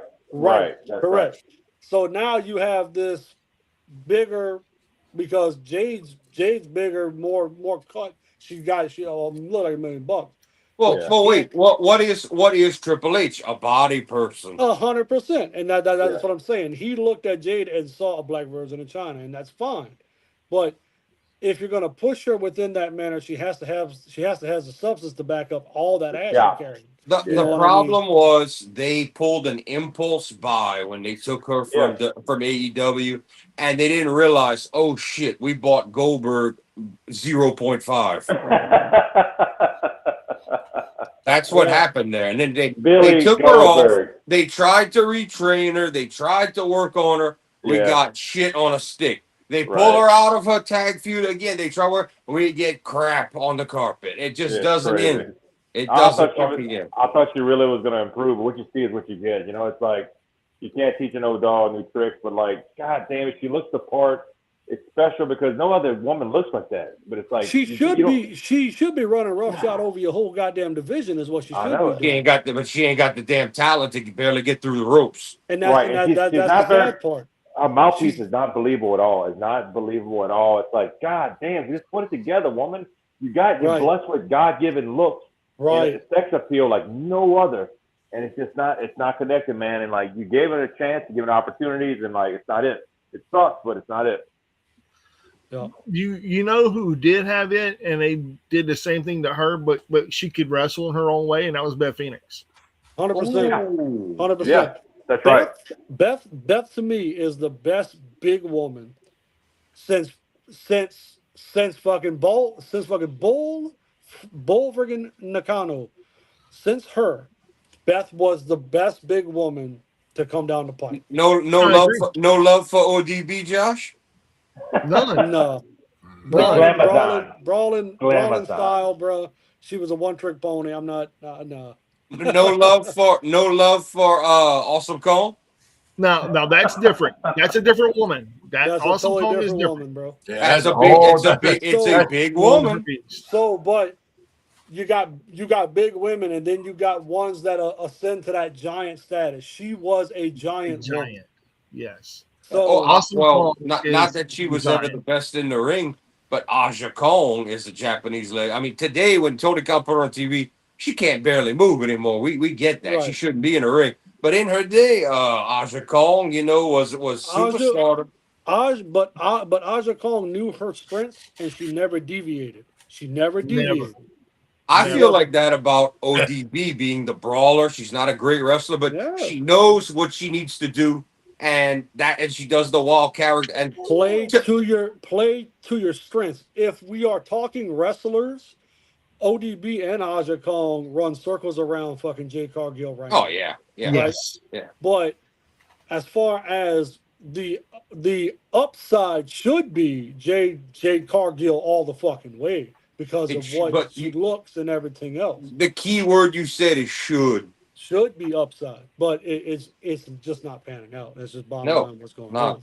I think they've had buyer remorse with her for a long time, and they're not trying to give up on her. But I think they have buyer's remorse with her. And I think when they found out after they acquired Royce Keys' age, because they didn't know that, it was Boogeyman 2.0 when you lie your way older than you said you were. Mm-hmm. I mean, I think they got some buyer's remorse there, the people that made those decisions. They purchased 1, 2, 3, 4, 5 people I know of, 6 people from AEW. I think the one with the most upside is Danhausen. Oh, 100%. Yeah, okay. I wasn't counting Danhausen, Yeah. but Danhausen's never gonna rise above. He might get a tag run with somebody, but he's never gonna. But he's over. But I think what you call from Louisiana has the most upside because he can talk. Ricky Saints. Ricky Saints? Yeah. All right. So the thing with Ricky is whenever he's gonna put it all together, he's going to be a hell of a lot more than what he is now. Mm-hmm. And it's just a matter of when, not if. So you got to give the man the time to get where he needs to get to, because his overall ability, ring work, character work is next level. That's why he's here, is because of his fucking charisma and his character work. Right. But he still has those tools in the bag to put you on a hell of a match whenever he needs to. So I just think he needs a little more. A little more time. I don't ever see him as how WWE does their shit. Yeah, before, I don't ever see him as a main event guy, but I think for that mid card with his talking and the way he could sell your story, and he could go in the ring, he could be a solid mid card guy. I think he could be that weasel heel that stays within the main picture, bro. I think so. I think he could be. Yeah. I don't see it. I don't see it. It's just time, bro. It's just time. It's going to be time. It's like, we're not seeing it now, but it's going to be down the future. He's going to be in the world champion chase. Do we see? We had our conversation the other night about the not smaller but the skinnier type slimy heels. Do we think he could be along the lines of an? I know he's smaller, but an Edge and a Rollins and all. Do we think he could? Yeah. Now I don't think so. Mike. I don't mean in the main event. I mean in the mid. I know some of the guys are saying he can go main event. I'm talking about in the mid card. Nope. Not me personally. Nope. So you are turned off on Saints. I'm gonna tell you why. Everything I've seen him do from NWA to AEW to WWE, NXT, and on the main card, it's the same song and dance. There's nothing changed. It's the same stupid ass pose, the same stupid ass fucking lyrics, the same stupid ass fucking song and dance with the microphone. Give me something new. All right, well, I want new. okay, I get that, True. but Mike, Ric Flair was famous for giving you the same moves in the same match every time, and he's one of the world's greatest and one of the longest running, most over guys in the company. Did the same shtick, not counting his comedy. Came down to the ring and rapped at us every day, and people still loved him. More true. There's differences, man. There's totally differences in what I'm about to say. Ricky Saints ain't from the old era. He is from this new era, this new crop. And you're going to all these different territories. I'm calling them territories because I know they're not. But if you're going to do the same song and dance in every place you've been, and this is as far as you're going to get, dude, why are you still wrestling? But so like we talked about character building last night or the night before, right? Mm-hmm. If it's the same song and dance, it's because this is his comfort zone. This is his wheelhouse. This is the character that he's building from start to finish, right? It's up to him to have that evolution, right? But that's why I'm saying with time and learning the WWE product, because he is way more suited for sports entertainment than he is actual professional wrestling. I'll give you that. Way more suited for that. So I think with time, he is going to develop into more of that sports entertainer style, and it's going to resonate more with him to where he climbs that level. And I feel like Mike and Josh are both right, because Mike's looking at it as, look at the wrestling world today in 2026, and you went to all these, like Mike said, territories, and you should be learning, not coasting or doing the same thing. But I also agree with every point Josh just made. So I think y'all are both right. But in the same token, now hear me, and this is a little bit different. Look at All Ego Ethan Page, right? He started in TNA. He was a champion. They glorified him in TNA. Mm-hmm. He went to AEW. They shit on him. Yep. He went to NXT. He blossomed. Look at him on the main card. Oh, let me do something different. He has evolved every step of the way. He hasn't been a one-trick pony. He hasn't said, let me be Karate Man. Hey, let me do this. Let me do that. He is like, I can be this guy, that guy, any guy, and I can beat them on any day of the week because he's a technical prowess. He has the charisma, and he has the smile. All right. I got a question for all of y'all. Mm-hmm. And this is in general. I know there's an exception to the rule when you get a ridiculously good talent. Do y'all feel like too much NXT talent is coming up too soon from NXT to main roster? Only the ones that deserve it. Well, you just told me Ricky Saints is trash to you. He shouldn't still be in NXT? Yes. Well, you just contradicted what I just said. No. I mean, no, he should still be in NXT. He should still be there. He should still be trying to. Yeah. If you're talking about the entire body of it, Jordan, they are taking when they need. They are. Now with everything you hit and you miss, right? So if Ricky Saints is a miss, if that's how that's gonna be, that's gonna come out here sooner rather than later. But I think they got something with him from the sports entertainment aspect, and he. I agree 100%. I agree 100%. But I think the majority. I think that's that where they should not be. How NXT right now is dead with all new. They lost everybody. Have to start over. I think they screwed themselves because I think over half of that roster that they brought up real fast in the last year or two should still be there with the exceptions. With the exceptions of when. About it is, with that you could always have them fall back. You know what I'm saying? Like that door's always open. With the exception of a Braun Breaker, people like that, I think Jade Cargill should be down there and be learning how to do things right. I think the majority of these women that have come up recently that I'm not that familiar with that I'll watch, I think they should be down. I think too many people are coming up too soon from NXT on main roster, and it's not succeeding. They're going to get cut. JC Jane is one that should have never came up. Mm-hmm. I'm going to say why. They moved her up because they expected one or two of their women to leave. Right. And one of them is going to be Bayley. Even though Bayley has even stated, I don't plan on leaving. Dude. everybody says with just like, oh, I'm not going to show up on like wasn't it Adam Copeland that said, no, I'm not going to AEW, and all of a sudden he showed up. Mm-hmm. You know, Bailey's going to be that's in classic. AEW. That's classic wrestling. You throw the swerve in there and you say what? That's Yeah. part of the gimmick.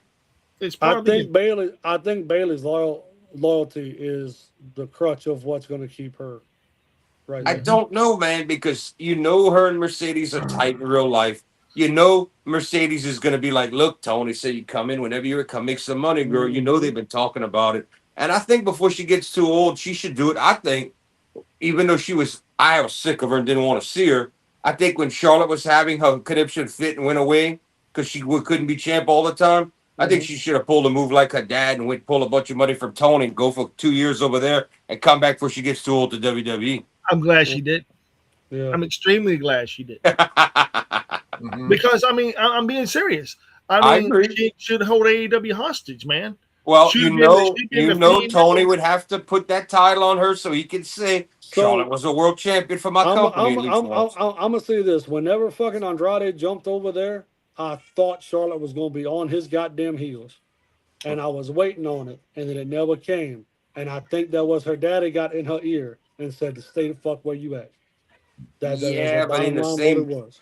in the same breath, who worked the territories and would get all the money from everybody more than Rick? Exactly. So that man knows better than anybody. All right, you jump over here, you playing 2 years, you stay with WWE with the loyalty, you got a Yeah, job for life. yeah, but if You know what I mean? let's say Charlotte would hop over even for a year, 2 years, you know the money WWE would pay to get her back before she gets too old and have a final. That's if FTR ever would decide. I know they're not leaving, right? We would possibly say that within the Vince McMahon era. We can't say that with TKO. We They would cannot say that with TKO. to get their top stars. I mean, all TKO cares about is those Roman Reigns style top people. That everybody else is disposable if you don't pop ratings and make money. Mhm. But there is nobody coming from NXT that's going to move needles. I agree 100%, and They're that's the why only- I think they're coming up too soon. You're bringing up people that haven't even gotten over where they were. Oh, that's who we heard. That's the future How many hunting dog. of those did you Future hunting have? dog right there. This is Raven, y'all. Quote the Raven nevermore, bro. That Is that a is Cocker Spaniel? No, this is a long-haired Dachshund. Mini. Oh, you got a weenie puppy. all right. Yep. You got a house pet, right? I Right. I can't see up close. Thought you had a black lab because of what I'm looking at. I was gonna ask hunting I seen dog the or ears all crinkly. That's what I thought. That's what I thought Cocker Spaniel. now Yep. looking at the TV. I look. It's a wiener dog. I can see. It's a weenie puppy. Yep. But you know what? They make the best. They're the loyalest pets in the world, man. Mhm. Them little fuckers get mad when you a stranger too, and they used to their house. They act like they're gonna murder somebody who walks in your house. They're Yeah. not as bad as Chihuahuas. No, but they act like they think they're chihuahuas. No, Chihuahuas will have a heart attack, bro. They will literally spaz the fuck out and shake and Bro, back. I had a 13-pound chihuahua that would beat up boxers and Rottweilers. Send them away crying, running. That's a good puppy. Hey, puppies. I had a mean ass fuck chihuahua. She's just a big baby, isn't she? Yeah, she is. Shut She up. knows it. What the hell's going on? Stupid Josh phone. is playing. Josh is Back pulling a Carter's Phil over playing. here. Josh Karma up there playing Phil. All right, well, do we have more to go over on SmackDown?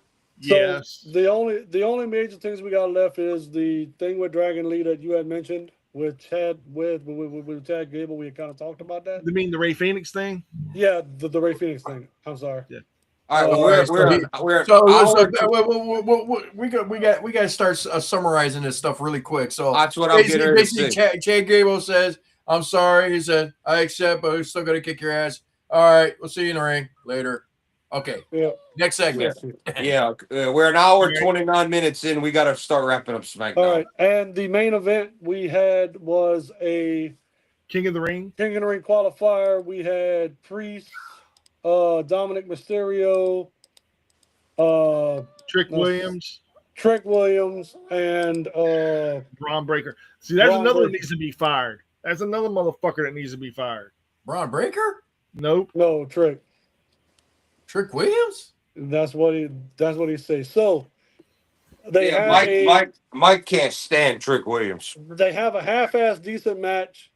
Of course, of course, Breaker and Trick both go to the outside to freaking take a powder, and Dominic ends up pinning Damian to qualify for the King of the Ring. This push of Dominic is, of course, obviously a Triple A nod to here, and it's a damn shame that you had all three that would have or should have been right. The three players in King of the Ring have to take a backseat to Triple A politics, but that's fucking where we at. This kind of puts a wrench into the Braun Breaker situation we were talking about. God damn it. Josh. Hold on. Fucking people messaging me here. A couple of nights ago, we talked about the Braun Breaker thing of King of the Ring. This throws a massive wrench into that. For sure. I have news coming up later about AAA that y'all are gonna find very interesting. All right. Yeah. And that's basically SmackDown with. You missed two matches though, J-Rod. You missed two matches, bro. Was there? Yeah, Ricky Saints beat Carmelo Hayes and Lash Legend beat Okay, Lash Legend. There's another dumpster fire. So that shows you they didn't even put them matches on the highlight reels. So yeah, but Lash Legend is trash. I mean, but Carmelo Hayes can go in the ring, dude. I think they're gonna get rid of him. I really feel like they're trying to. That's one that needs to go find his footing in like a AAA. A fucking AEW. That's one that needs to get gone if he's gonna do something. Yeah, because he's so over, man. He to me, he is the Black AJ Styles. 100%. Yeah. And he's young. But Mike, he's going to be pigeonholed. And that's the downside of it. Because of his size. Yes. Because of his fucking size, man. And that's bullshit. And I agree with that's bullshit. And the whole card of SmackDown, in my personal opinion, watching the highlights, watching this, watching that, reviewing it, I had to give it a 3. Okay, Mike overall rates everyone who saw the show, whatever, can rate it. I did not, so I will not. But Mike's giving SmackDown a bitch ass 3. 4.5, bro. That's mine. And another low rating from everyone's under. Under 5 is you're not doing great when you're under a 5. No. Yeah. Now can we get to TNA? No. Oh come on, man! There was only 4 matches. Mike, if you go summarize, go ahead and talk about it. We'll give you give us the 5-minute cliff notes. All right, ready to go? Give me a shout out real quick. Tell me when to go. All right. 3, 2, 1. Trace.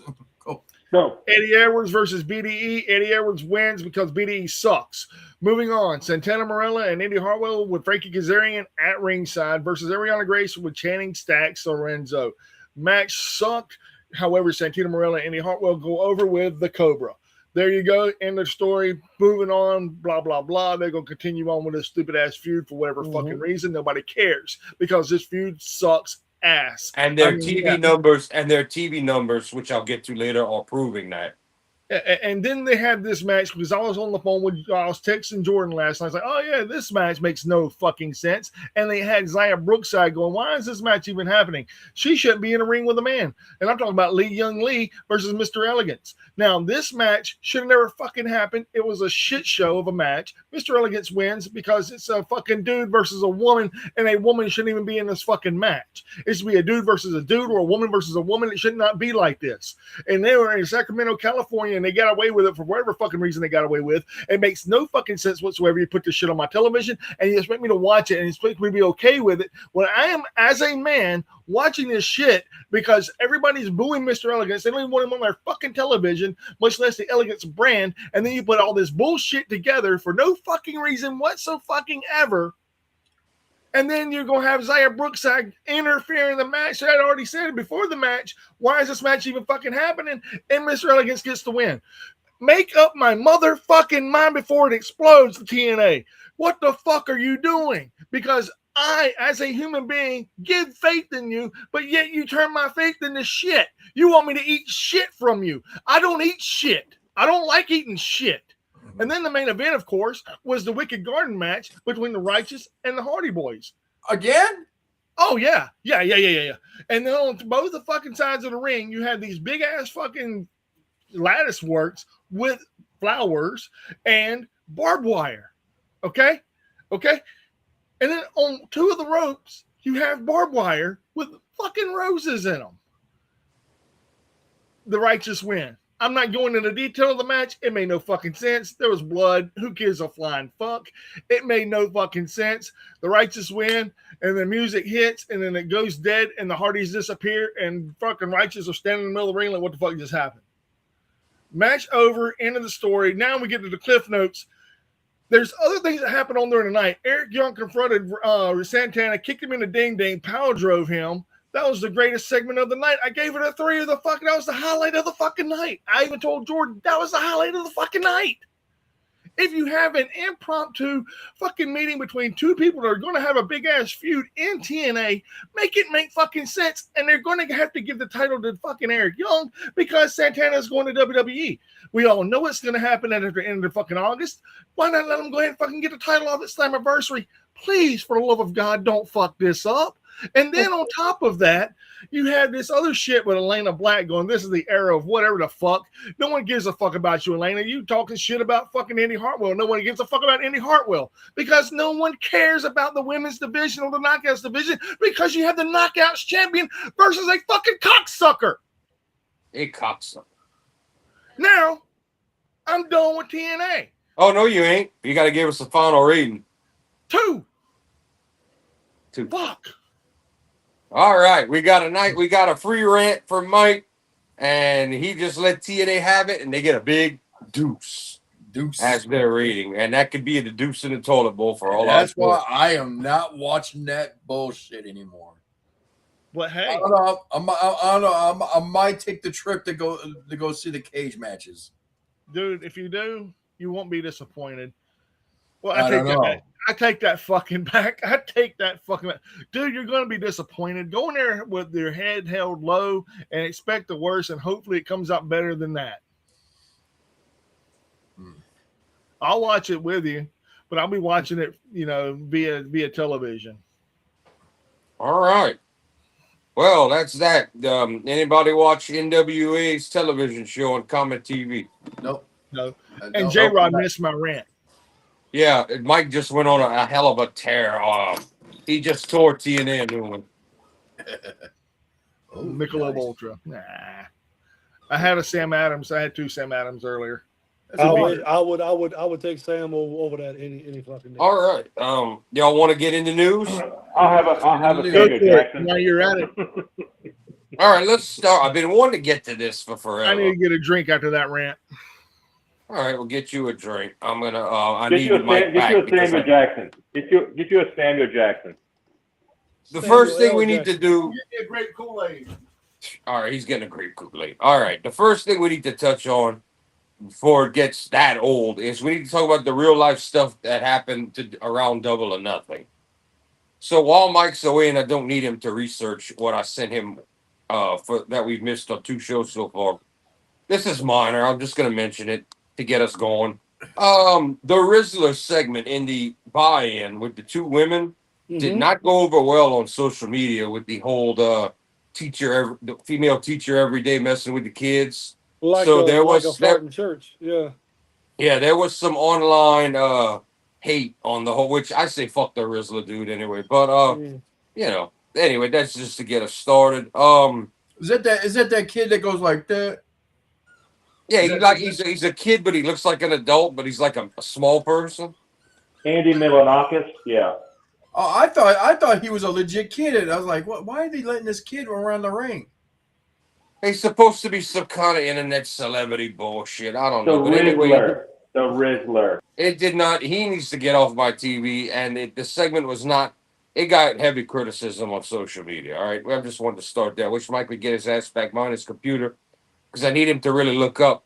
JR reported the worst travel weekend of his entire life. and I don't know how much of y'all got to hear about this, but JR also sustained an injury and fell down. Hmm. There are, if you go on the Google machine and you type in what happened to JR Double or Nothing, it's actually not at the show, but it started at his home and then all his travel and things just went sour and sour and sour and he was miserable. As well as I think everybody knows that JR is now suffering from early stages of dementia. Uh-huh. Mm-hmm. But yeah, JR like fell down at least twice. Got injured, all kind of stuff happened with this. So not do we all hope JR the best, but not good for his health with what's going on. And if Mike wants to pull it up, you ask your Google machine what happened to JR around Double or Nothing, it gives you all the details. Mike, JR reported his worst travel weekend in his life. I can believe it. Like You all only commentated one match. well, besides him falling and getting injured, not at Double or Nothing, his entire travel, everything was fucked up. So and that and the dementia thing, and also, I don't know if you're looking anything up about that or not, Mike. I had sent you the entire thing in a picture on the chat days ago that had all of the bullet points of what JR went through. Which chat? I mean, you got to realize when one chat you have 500 people All talking. all you have to do is ask Google what happened to JR Double or Nothing, and then it tells you. Oh, it did not happen. It was around the Double or Nothing travel schedule. His falling home, all of that. The shit with him, like travel issues, everything that went wrong. It gives you everything. All right. Oh, the fall and miss flight, the rebooking and arrivals in New York City. Yeah. Yeah, JR. Back injury in the hotel, the commentary and regrets, the aftermath and health concerns.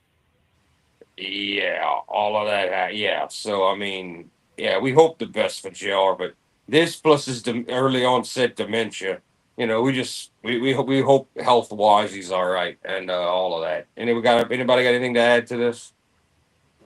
Oh man, we just wish JR the best. 100%. 100%.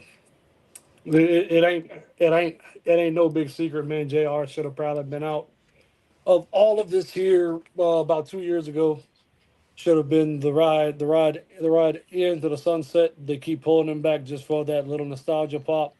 I think they need to let the man live out the rest of his years and just be comfortable in what he's doing. Well, his comment about that was, well, yeah, my contract's coming up. I don't know if Tony wants to rehire me, he'll rehire me.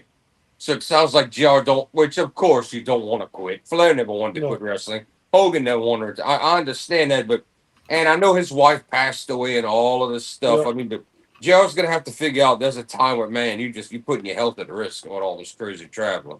Yep. But at the same time, you kind of worry, man, because you hear people just finally say, "That's it, I'm hanging it up, I'm done." And then a few months later,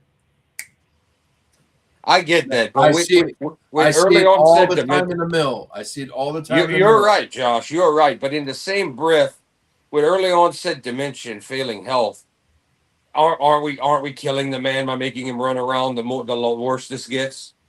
Yeah, that's my thing with the stuff he has is the deciding factor of this. I mean, not really JR's motivation to work or the fact that he wants to do whatever. His literally his body is telling him no, stop, and he needs to listen to it. You're right about that. Well, the bad thing about JR's health, and I understand why Tony Khan only wanted him to work one match, it was out of the concern for Jim Ross. Yeah. And Jim Ross felt like it was a slap in his face to only have to work one match. When, in all honesty, I think Tony Khan was like, hey, man, you really don't have to be here, but since you are here, I want to give you something by being here. And I think it was the wrong match they had him call. Completely. Yeah. All right. While we're still on Double or Nothing, we all know Double or Nothing went long. The horrific exit of all the fans in Queens with the trains locked and the gates locked and the thousands and thousands of people standing there motionless with nowhere to go. Y'all, has anybody heard about this? No. There's pictures. There's like, bro, look at these thousands of people on the bridge. Look at these thousands of people. It looked like a sea of zombies standing there. They had nowhere to go. It was 1 a.m. by the time they got out. The trains pass every so many hour. A train passes at nighttime, and then the gates to get into the station were locked. Some of the fans were actually beating on the gates and trying to break them to get into the stations. But yeah, big, huge clusterfuck. A good building and location for AEW, a very bad location for navigating and getting out of there and not knowing where, especially if you don't know where to go. There was a bunch of reports on this as soon as it came out over the last week. So they're gonna have to figure out something if they run that building again. The sad thing is that's not the first time Tony's botched stuff for the fans like that. I think it's more or less the logistics get put to the second side. Oh, When yeah. they talk about they pushing these ticket sales and they pushing this money Yeah. so fucking hard. Yeah, We don't even think about how these people are going to be safely getting home after. right. And They've done that multiple times. you are right. And the sad thing is the location is not convenient for trains or for Uber. It's in a bad spot. It's a good spot to get people in the building. It's a bad spot for transportation. It's not like Madison Square Garden is overpriced. We know that. The trains run right under Madison Square Garden. Right. They said if you're not from there, if you're not from Queens, it's easy as fuck not to know what train to take to get on what. To put this to sum this up, some of these people didn't get a train ride for 3, 4, 5 hours and didn't get home till 6 hours after Double or Nothing was over. Right. That's Which will make you not want to buy another fucking pay-per-view ticket again. Right? Yeah, they're gonna have to figure something out for this location because I mean, if you watch the videos of the people filming, it's just thousands of people and you see their backs and they can't even walk because there's nowhere to walk. They're stranded in Queens, walking out of the building. The best thing Tony can do is either start the show earlier or get those people out of there by midnight or what, so they can catch the fucking trains, not push it to 1 a.m. That's the most logical thing to do. Because everything he was not being counter programming, so I mean I don't see why he shouldn't have. Yeah, but J-Rod is right. The obvious oversight of I'm gonna say Hulk Hogan's famous line, "Brother, slow down. We already got their money." Mm-hmm. If Tony's looking at tickets, price sale, whatever, and that's a bad thing. And to piggyback into the real serious subject that happened for all of this. And here's something Tony's going to have to make this right because it looks bad on him. As soon as he finds out I'm surprised I haven't heard anything yet, but Tony's going to have to make it up. We have a wheelchair bound man, a disabled, like paraplegic who bought the AEW VIP package for his condition. And he did not get to enjoy the show because the area that was made for him, they had the light crew and all them set up, and they asked them to move, and they were like, "We're not moving. No budge, no nothing." There's pictures of this guy sitting out, all of that. This guy got screwed out of everything he paid to watch the show in the designated handicap area. Wow. Because the lights and the technical people set up their booth there and were like, "We're not moving," which someone should have ran to Tony's box as soon as this happened for Tony to move, at least get that guy in a box, skybox, something. But yeah, Tony's got to hear about this and he's got to make it up to that fan. We're talking about hundreds and hundreds of dollars for the package he bought, and he did not get to even be in the location. I mean, they was on a ledge on a balcony trying to watch the show because he couldn't even get in the area designated for him. That just back to the last story: bad planning and booking on logistics of your event. So It's sold out. the decline of the house shows, right? Is that really all on the talent, or is this bad fucking publicity that's been from these last couple of pay-per-views of people starting to talk about how much a nightmare it is just to go see an AEW pay-per-view? Well, Right. this one is because it was this building in Queens that normally doesn't run these kind of events. But they choose these smaller buildings within these places that It was a nice. are I'll be logistical honest, nightmares. nice building and nice look on camera, and nice setup. Nothing wrong there. The It's building sold looked. out. It sold out. It sold out, 19,000. and they didn't have to pay an arm and a leg for the building. Versus, it was three Right. times as much for a small. They're not going to pack it, but a smaller MSG. But So They if as they a, could, but as they a can't run MSG. They can't run right, Madison Square. no. But as a wrestling fan though, right? We all know when you start hearing stuff like that, bro, that shit leaves a bad taste in your mouth, and you don't want to go. Like that's one of the things. So like even house shows, yeah, the house show might be down the road, but you know that's a bad building. I ain't even going. some of Right? the locals were smart enough and knew what was going to happen in that location And got that out early. they rolled out before the bell of the MJF Derby match, Yeah. and they got out clean. They Right. they got out, they ran across that bridge, caught the train. The ones from there, they knew better and said, "Fuck this match. We're never going to get home until after daylight." Right. They knew. Everyone who didn't know, you watch the footage. It's just a sea of people, like you'd be at a concert, like Wacken, like thousands of people standing there, no forward movement, just standing there waiting for someone else to move because there was nowhere to go. And you know This what's crazy, man? It is they live there. They live in New York Yeah. City. They Some live of in these some New of York. these people live. The ones from Queens are the ones that knew. Let's get out before the bell rings of the main event. They knew. The majority of this crowd did not know. Did not No. at all. And people from Queens have said, if you don't know what's where, it's very hard to hit the wrong train to the wrong curve to the. If you don't know where to go, it's very confusing. They said you kind of have to know ahead of time. It's not a bunch of easy signs telling you go here, go there. Mike could probably speak on it better than any of us with his background. But whenever you start getting that word of mouth spreading, right? That shit goes back to the crew. That shit goes back to everything else, and it starts to sour the backstage of like, man, we're doing something fucking wrong, and we can't do dick about it because our job is to do X, Y, and Z. What is it? What is it that needs to be done on AEW's side to correct the ship now, before it gets way out of hand? In my opinion, book better buildings. 100%. That's one thing. The other thing is Tony needs to quit doing so much himself and hire designated people to handle these issues. Well, Yes, did TNA have a coordinator for the pay-per-views? Hell no. Dude, Okay. even with when they had what's his name Scott D'Amore. when they had Scott D'Amore, they were booking like breweries.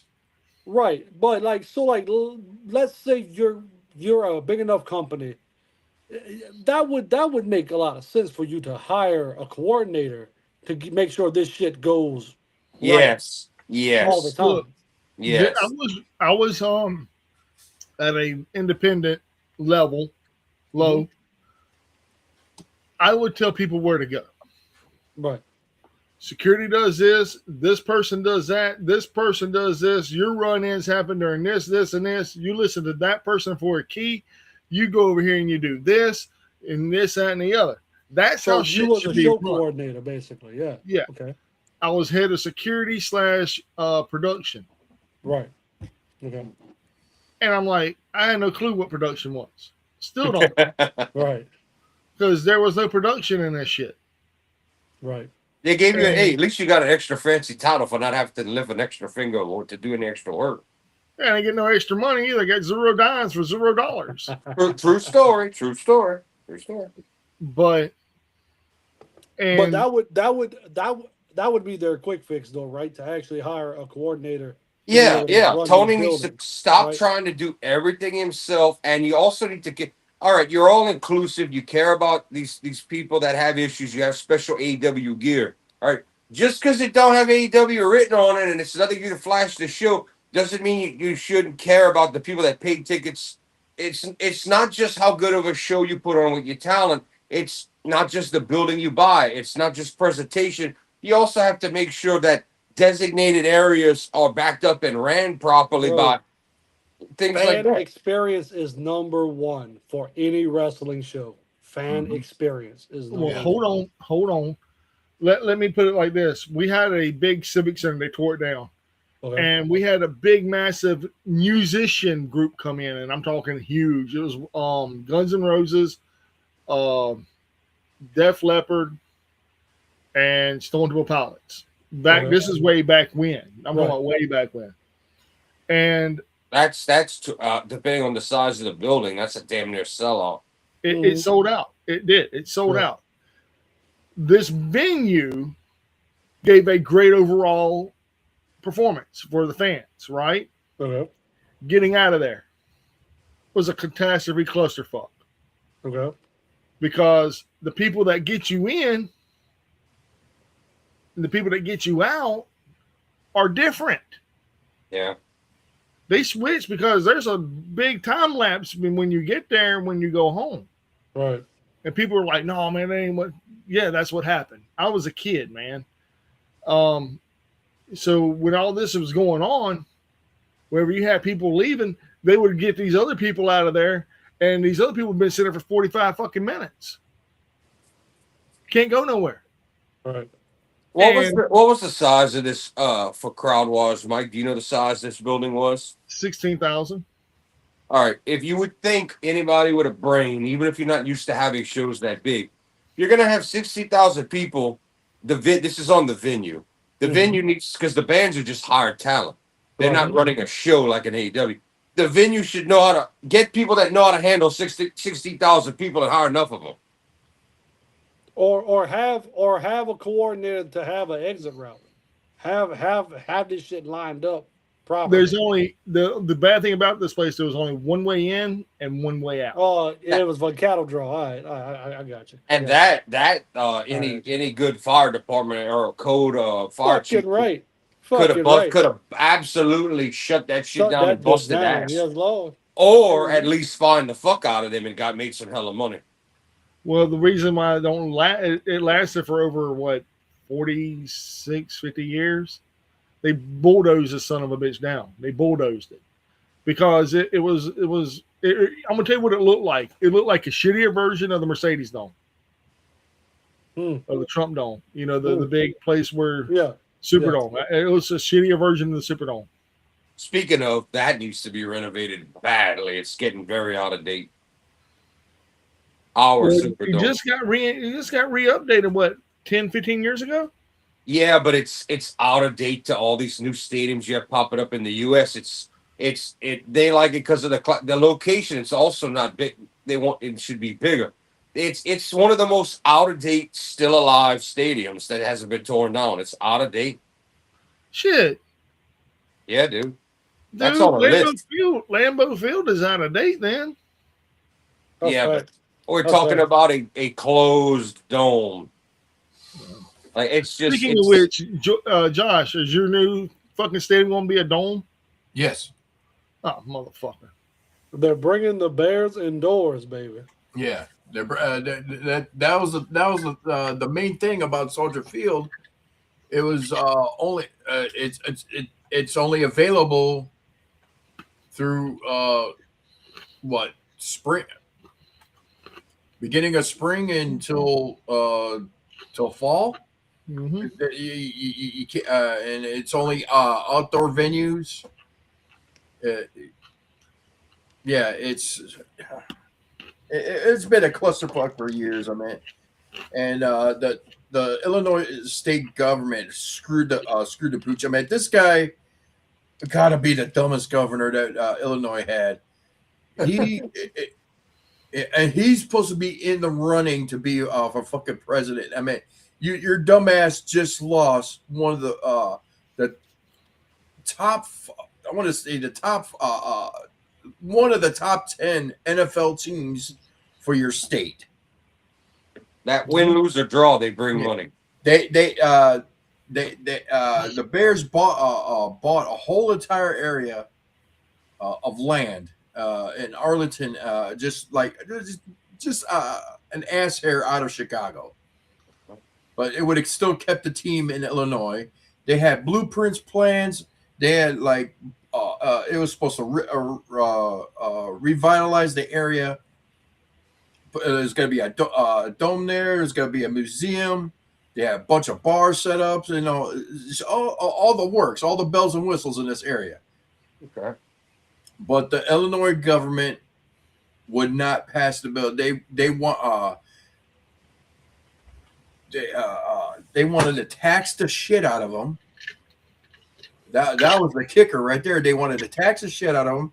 The Bears were asking if they could flip the bill for getting the sewers and all that infrastructure. I was like, no, you pay for it. And Indiana's like, said, we'll build it. We'll build this stadium for you tax free.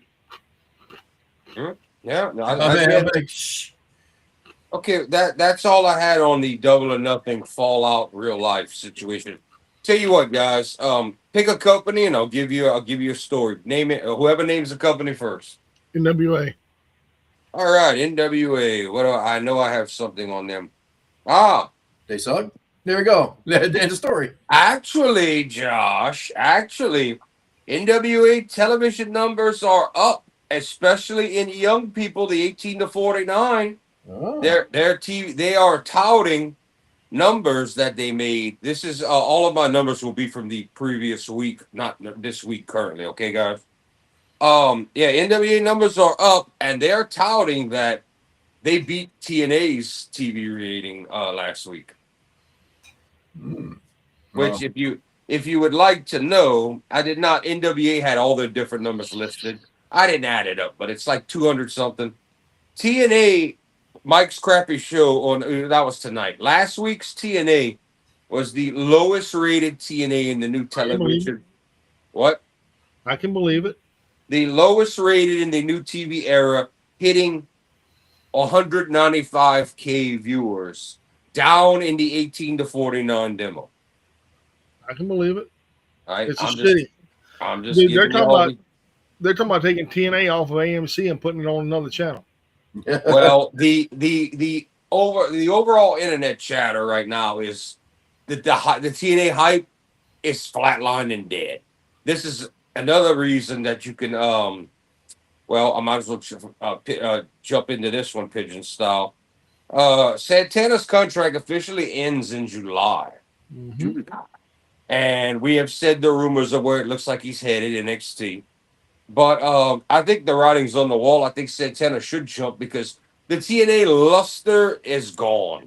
If they're new, they're on TV, let's watch this, is gone. And this is due to what Mike and Josh have been reporting every week of shit storylines, makes no sense, and matches no one cares about. That's what I have to say about it. Josh and Mike, go with it. Yes. Well, also today, Myla Grace is no longer with TNA either. Yep, I just read that. Yeah, Myla Grace, exactly. Someone that should have been pushed because she can actually go in the fucking ring. They didn't do shit with her. I just hope that she finds better because she deserves it. 100%. Well, anyway, which one is that? Is that the one where titty popped out over there in the middle of the match? No, that we that's watched? The little blonde, man. The freaking little blonde, bubbly one. Anyway, Josh and Mike, or not J-Rod, Bad Karma, Josh and Mike, once did weekly TNA and would go live Thursday. They don't anymore. You want to know why? Because the show stinks. Go ahead and mention what you guys want to say about this, because y'all started from the beginning. Y'all knew it was. Y'all been calling it a shit show. Y'all, I told y'all numbers were good. That honeymoon period is over. The numbers are not good anymore. Nope.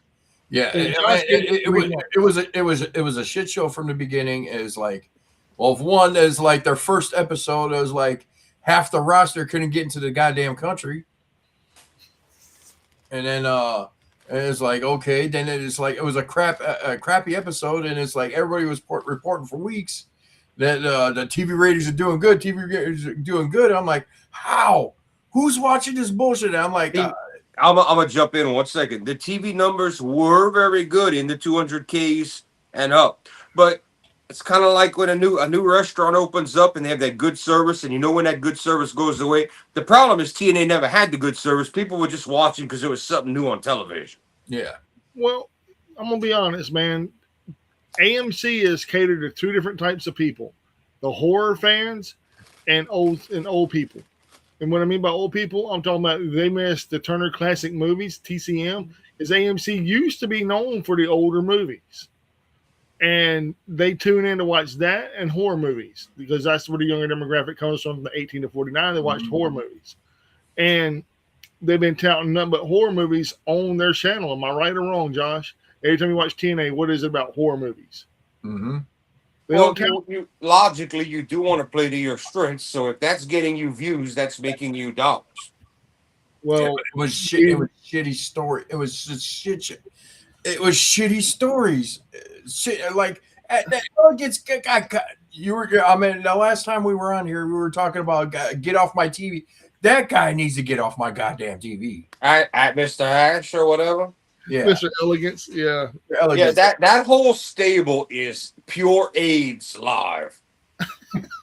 Wow. And y'all heard. Shit. Y'all, all four of us hold here. on. Did I hear pure AIDS live? AIDS, pure AIDS live. Okay, and all four of us were in. Mike, not NOLA, but outside of NOLA, we were all there live. Pray for him, brother. Yeah, we were all there live at the TNA show, and we thought we were going to go off on our spy elegance. We did not have a chance because, very simply, our entire section, not the whole wall, like our entire demographic, like this, where we were sitting, absolutely flew into these people like it was the last chicken wing at the buffet, and you stole it, you ate it. They went after that. You could not hear a word that woman said in her promo, and she kept going. There was no more heat in this show than on these people are get off my TV worthy all play. Do y'all want to hear what next SmackDown's gonna be? Because I got it pulled up right here for next week. Go for it. Next week, we have a King of the Ring quarterfinal matchup. It's going to be Jey Uso, LA Knight, Royce Keys, and Finn Balor in a four-way. I don't give a shit. I don't care. It's they're not giving it LA Knight. We know that. It's out of Finn Balor and Jey Uso. And if they don't, they're gonna fuck it up. They're gonna fuck it up. Because your best pick would be Balor out of this section, right? Yeah. Ooh. Upgrade. That would be a good story right there. Upgrade because you're building him off of the Judgment Day. Right? If you're gonna give him the run, give him the fucking run. If not, let him go back where he wants to go. Because that's what's coming here, right? Yeah. So, probably though it's gonna be Jey Uso. Let's be real, what it is. I don't think so. I call you weren't on the show yet Wednesday. You came on right after Josh left. And everybody can have their picks. My pick is it's going to be Braun Breaker and Rollins in the final. Braun Breaker's already been eliminated. Already out. All right. And how did it happen? Dominic Mysterio being Damian Priest. Was Rollins even? Rollins even in a tournament? Yeah. No, Braun got taken out because Braun's got other fish to fry down the road. Rollins is on the right side of the bracket, Josh. I know that. Yeah, so Rollins could run, but we'll see. Well, he's my overall pick to win because I think it's going to be Rollins versus Reigns at SummerSlam, and Rollins is going to eat the L. That's what I'm predicting. Well, so versus Dominic Mysterio. Let's play devil's advocate out of this. Then out of that first match, Jey Uso, LA Knight, Royce Keys, Finn Balor. Who you got, Jordan? We did all this already. No, this is for next week. Who's fighting who? Jey Uso, LA Knight, Royce Keys, Finn Balor in a four-way. I'm tempted to think they would try to go with LA Knight for him to lose because he's over and to give him something. We all agreed that we've seen enough of Uso. We've seen enough. Yeah. But anyway, I do want to get back to the news. So go ahead and finish up what you got because I got pages. All right, Roger on that. All right, so we don't got. I don't got all night. yeah. I know Josh got don't. That one. The Queen of the Ring quarterfinal is going to be Sol Ruka, Lyra Valkyria, Charlotte Flair, and Jade Cargill. Sol Ruka has to stay strong but lose because she's already a champion. Yeah, so she's going to be taking the powder. I figure it's probably going to be Cargill because they still got the rocket up her ass. Who's the other two? Charlotte, Valkyria and Flair. I don't. With what you told me earlier, we're back talking about this again. What you Yeah. told me earlier about Jade looking at that women's U.S. title or what that mid card title, that tells me Jade's not winning this. So you thinking it's Flair? I think they may at least go with her. I don't know if she's gonna win the whole thing, but I think they're gonna. They're You gonna gotta get her make. in You it, gotta keep. Hey, it's like Roman. Got to keep Charlotte looking strong till the end. right? And But then the other thing that they went ahead and leaked was it will be Gunther versus Cody Rhodes in a rematch, and yeah, Gunther because is going to lay out the stipulation. yeah, and that's because they've decided we're not doing the Brock Gunther thing. We're keeping Brock with Obafemi. We're not gonna let Brock dance with Gunther. We're not doing it Hmm. anymore. Oba's Hmm. the hot hand. We talked about all. Okay, Right, right, let's right. let's get back to while we're on it. I'll go ahead and throw this out there. I'll do NXT real quick. All right, Because you mentioned matches. Naruku, who is ex Evil, right, and Mason Rook, who's the UK indie guy. right. They're going to battle Wednesday night for the number one contender. Ooh, They're going to battle Wednesday night. The winner goes to fight the world champ. that could be a sleeper match. But that could I'm laying absolutely it be a out there sleeper just so match. everybody knows it's coming. So the 2% of people that care about NXT and want to see, go watch it, see how it is. But the winner of that is going to go on to fight the current champ at Great American Bash.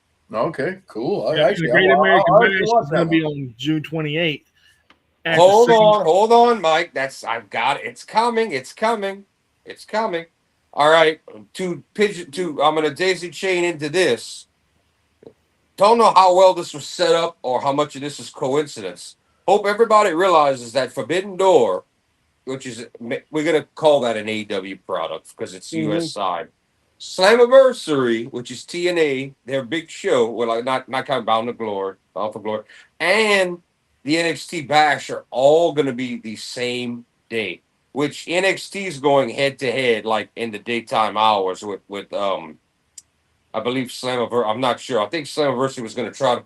Anyway, everybody's mad. Everybody's mad at everybody. They're all going to be fighting for who's buying what for that show. But that's all going to be on the same day. So it was. So what is NXT going earlier or?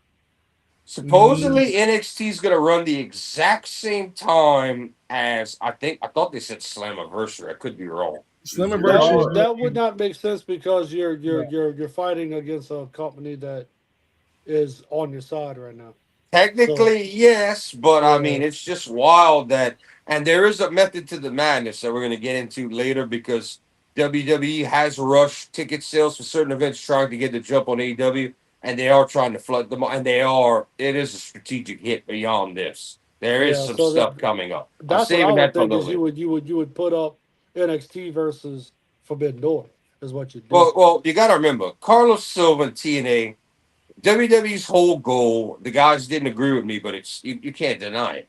WWE's whole goal was to use TNA as a weapon to attack Tony Khan and AEW and hurt them and try to get it is. And there's more to that I'm going to tell you all about tonight, proving there's more on the way. well, WWE's planning to launch missiles at AEW. well, TNA can't do shit. TNA can't even launch a shit rocket towards anybody but Well, themselves. Tony They can't Khan's even build got up to a hair up dribble his gun. ass mad at Carlos Silva, and Silva's mad because they booking again. So, like it or not, Tony Khan is battling little bitch ass TNA. He is. I don't see it. He's winning. He's winning. Save water, drink beer. What about the water that makes up the majority of the beer in the can? Yeah, but yeah, I unless they're gonna pull something out of their ass to make Slammiversary an unforgettable show. They can't. They can't do it. I see no competition. I would see NXT doing them more.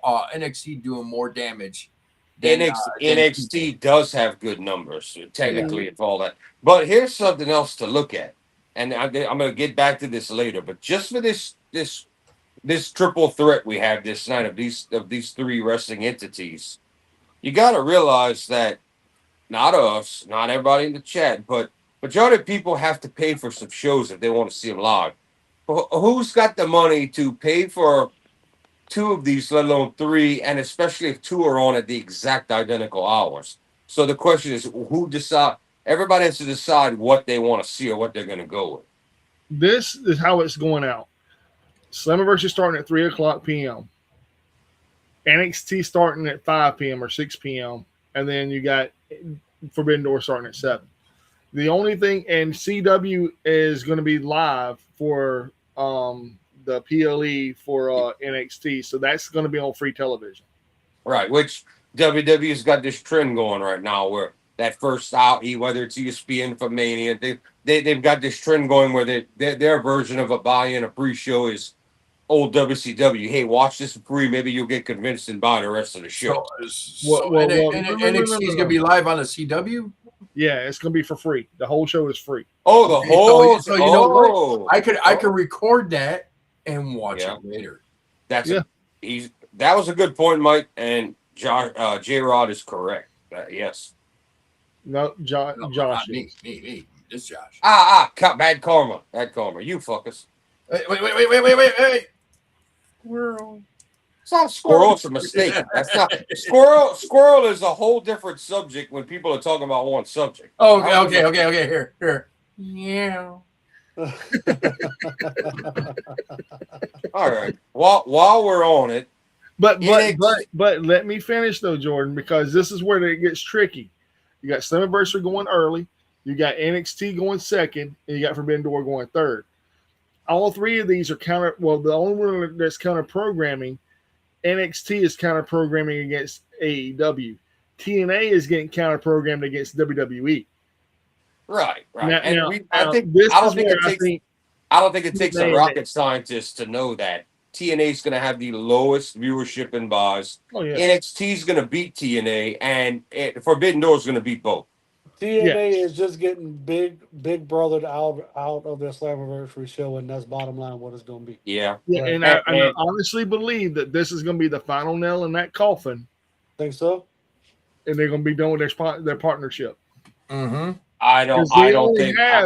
They only have one person coming over from NXT to TNA, and that's Ariana Grace and Channing Stacks. It can hurt TNA for their television deal. WWE's not going to let TNA go right now, and y'all are going to find out why in a minute, in a little while. But they're not going to let them go because that's yet another. They're not going to lose that. It's just another weapon to use against Tony, like it or not. But while we're on NXT, last week's NXT hit the lowest in the modern CW era on television, 544K. Still kills Collision and all that other bullshit and TNA and all of that and NWA.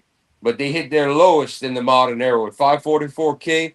Their lowest in 18 to 49 in the history of this deal. I'm just throwing out the facts for y'all. I'm just an advocate. My client is Brock Lesnar. NXT sucks. Who do they have there? Name one person on that roster. The problem is all the call-ups. They got to start over. There's nothing worth watching. That's why I hope this, for their sake, this Naraku versus Mason Rook match is pretty decent because, and that's why I said I think NXT talent's being called up too soon. They have nothing right now. Shawn Michaels is working with skeletons and bare bones and has about 4 people that could be promising if they work out. We don't even know if they're guaranteed to work out. We don't know if Naraku, Mason Rook, 80s hair metal chick, and the other guy are even going to work out. We don't know. Yeah, didn't they have Rick Boogs on their television for a while and they let him go too? I believe so. I believe he did some, because he did want to dabble in wrestling and he's a guitar player. I believe you're right. Yeah, they let him go. There you go. I mean, dude, they don't let. I mean, NXT is where you go to die, man. And Naraku, NXT. That's technically not true, man. That's technically not true, Mike. Because in the old, it maybe not right now in time, but technically NXT is where you go make big money in WWE and become mid card and main eventer. So and NXT numbers, while good and bad, are still higher than a Collision, an NWA, and a TNA. I mean, Collision's on a bad night. If Collision was on a Thursday or a Friday night, I really think it would do a lot better than freaking NXT. I think a guarantee is no matter what happens to AEW, Collision's going to go the way of Rampage when this merger happens. Even if they were to keep Dynamite, I think Collision's going bye-bye. It's a waste of fucking time and money. We'll see on that. So yeah, okay, let's move on. Let's while we're talking about upcoming matches and things of that nature, before we get into injuries and company stuff, a little New Japan for y'all for a second. The Super Juniors is technically over. We have an A block winner and a B block winner. Master fucking Wato won A block. Yeah, I'm not even going to give him a yay. And Robbie Eagles won the B block. Woo!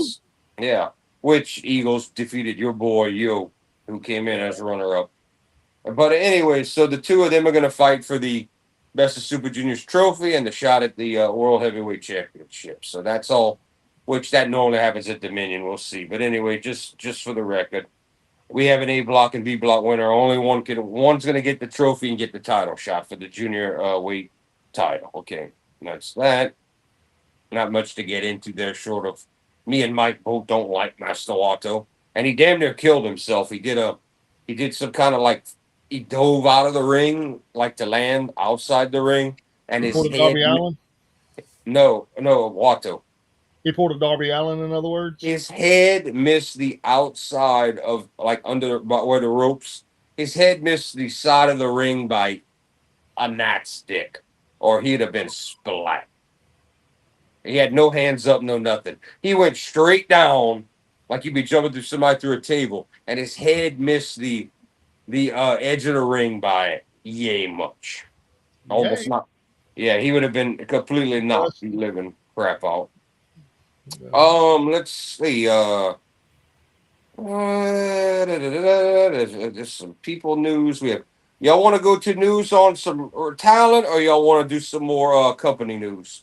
Well, there's still on some AEW talent injuries. I know one of them for being MJF.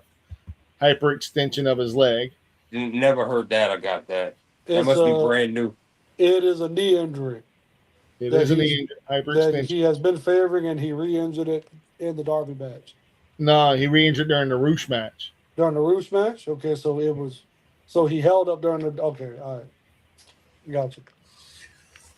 So right. Yeah, but it is re-injured. I am reading that now. Also, I'm reading. Tessa Blanchard might be on the move. I never heard any of these stories through everything. None of that. On the move out of TNA or on the move. So there is right now a decided war between CMLL and AAA for her services. Yeah. At this point. And her husband works for for AAA. Yeah, I think she's going to go AAA because of the money backing. Now they're going to be able to pay her better. Yeah, I don't think WWE will hire her. I think TKO and WWE don't care about past charges and rep. I think they're the one company that doesn't give a fuck about that, and they will hire. Right. That's why I think that. If she looks at it and she goes the AAA route, might be her backdoor way into NXT, and then here we go. Right. Yeah. Before she gets too much older. But Vince would have never cared. TKO doesn't care about her past history. She could come in and play the fucking heel, and you know what they're gonna want her for. The same reason if they can get Britt Baker, just put her against Charlotte Flair to eat a pin at WrestleMania. That's what that's all about. Both of those women. This is a nasty one. Octagon Jr. Did anyone see the top rope DDT with the neck injury in AAA? No, I didn't. All right, it was bad. I saw the footage. Ref gave he was trying to get feeling in the hands, but he couldn't get up. They stretchered him out. So they gave the hidden X behind the camera.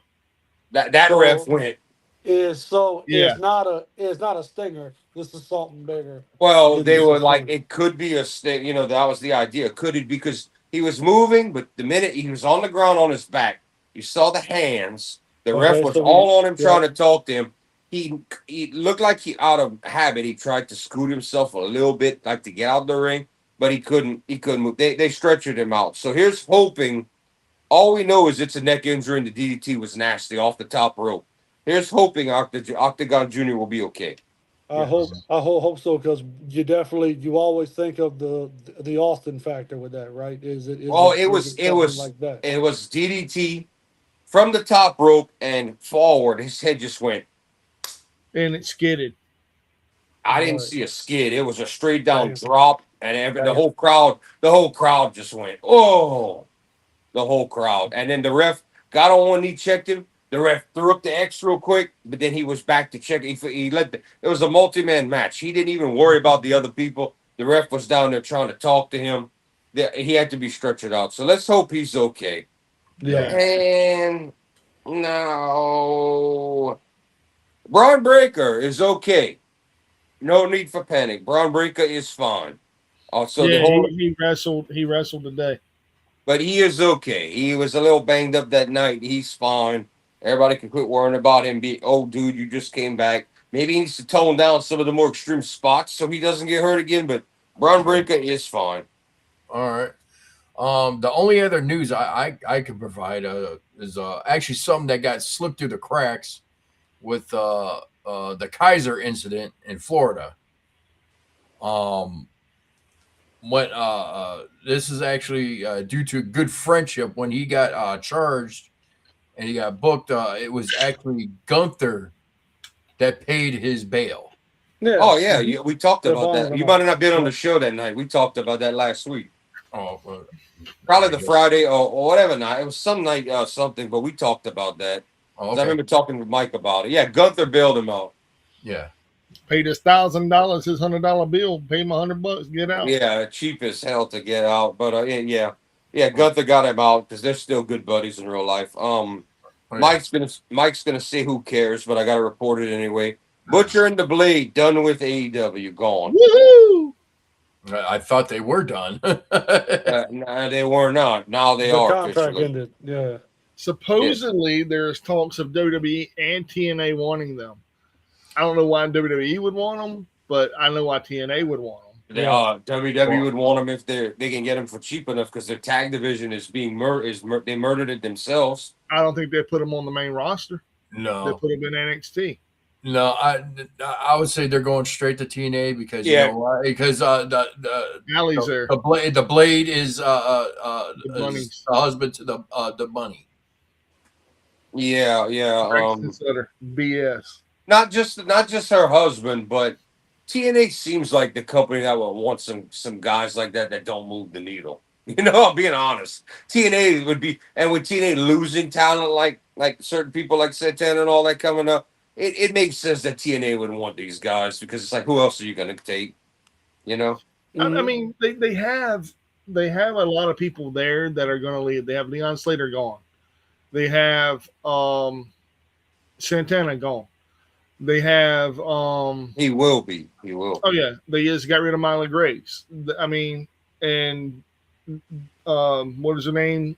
The chick, the suit, Daria. Yeah, we always know her Sonya Deville. As Yeah. soon as the summer hits, she's gone. Yeah, she's horrible. Yeah, and the guy they just got in there, the what's his name? The Rita Vinci or whatever his name is, he's gone.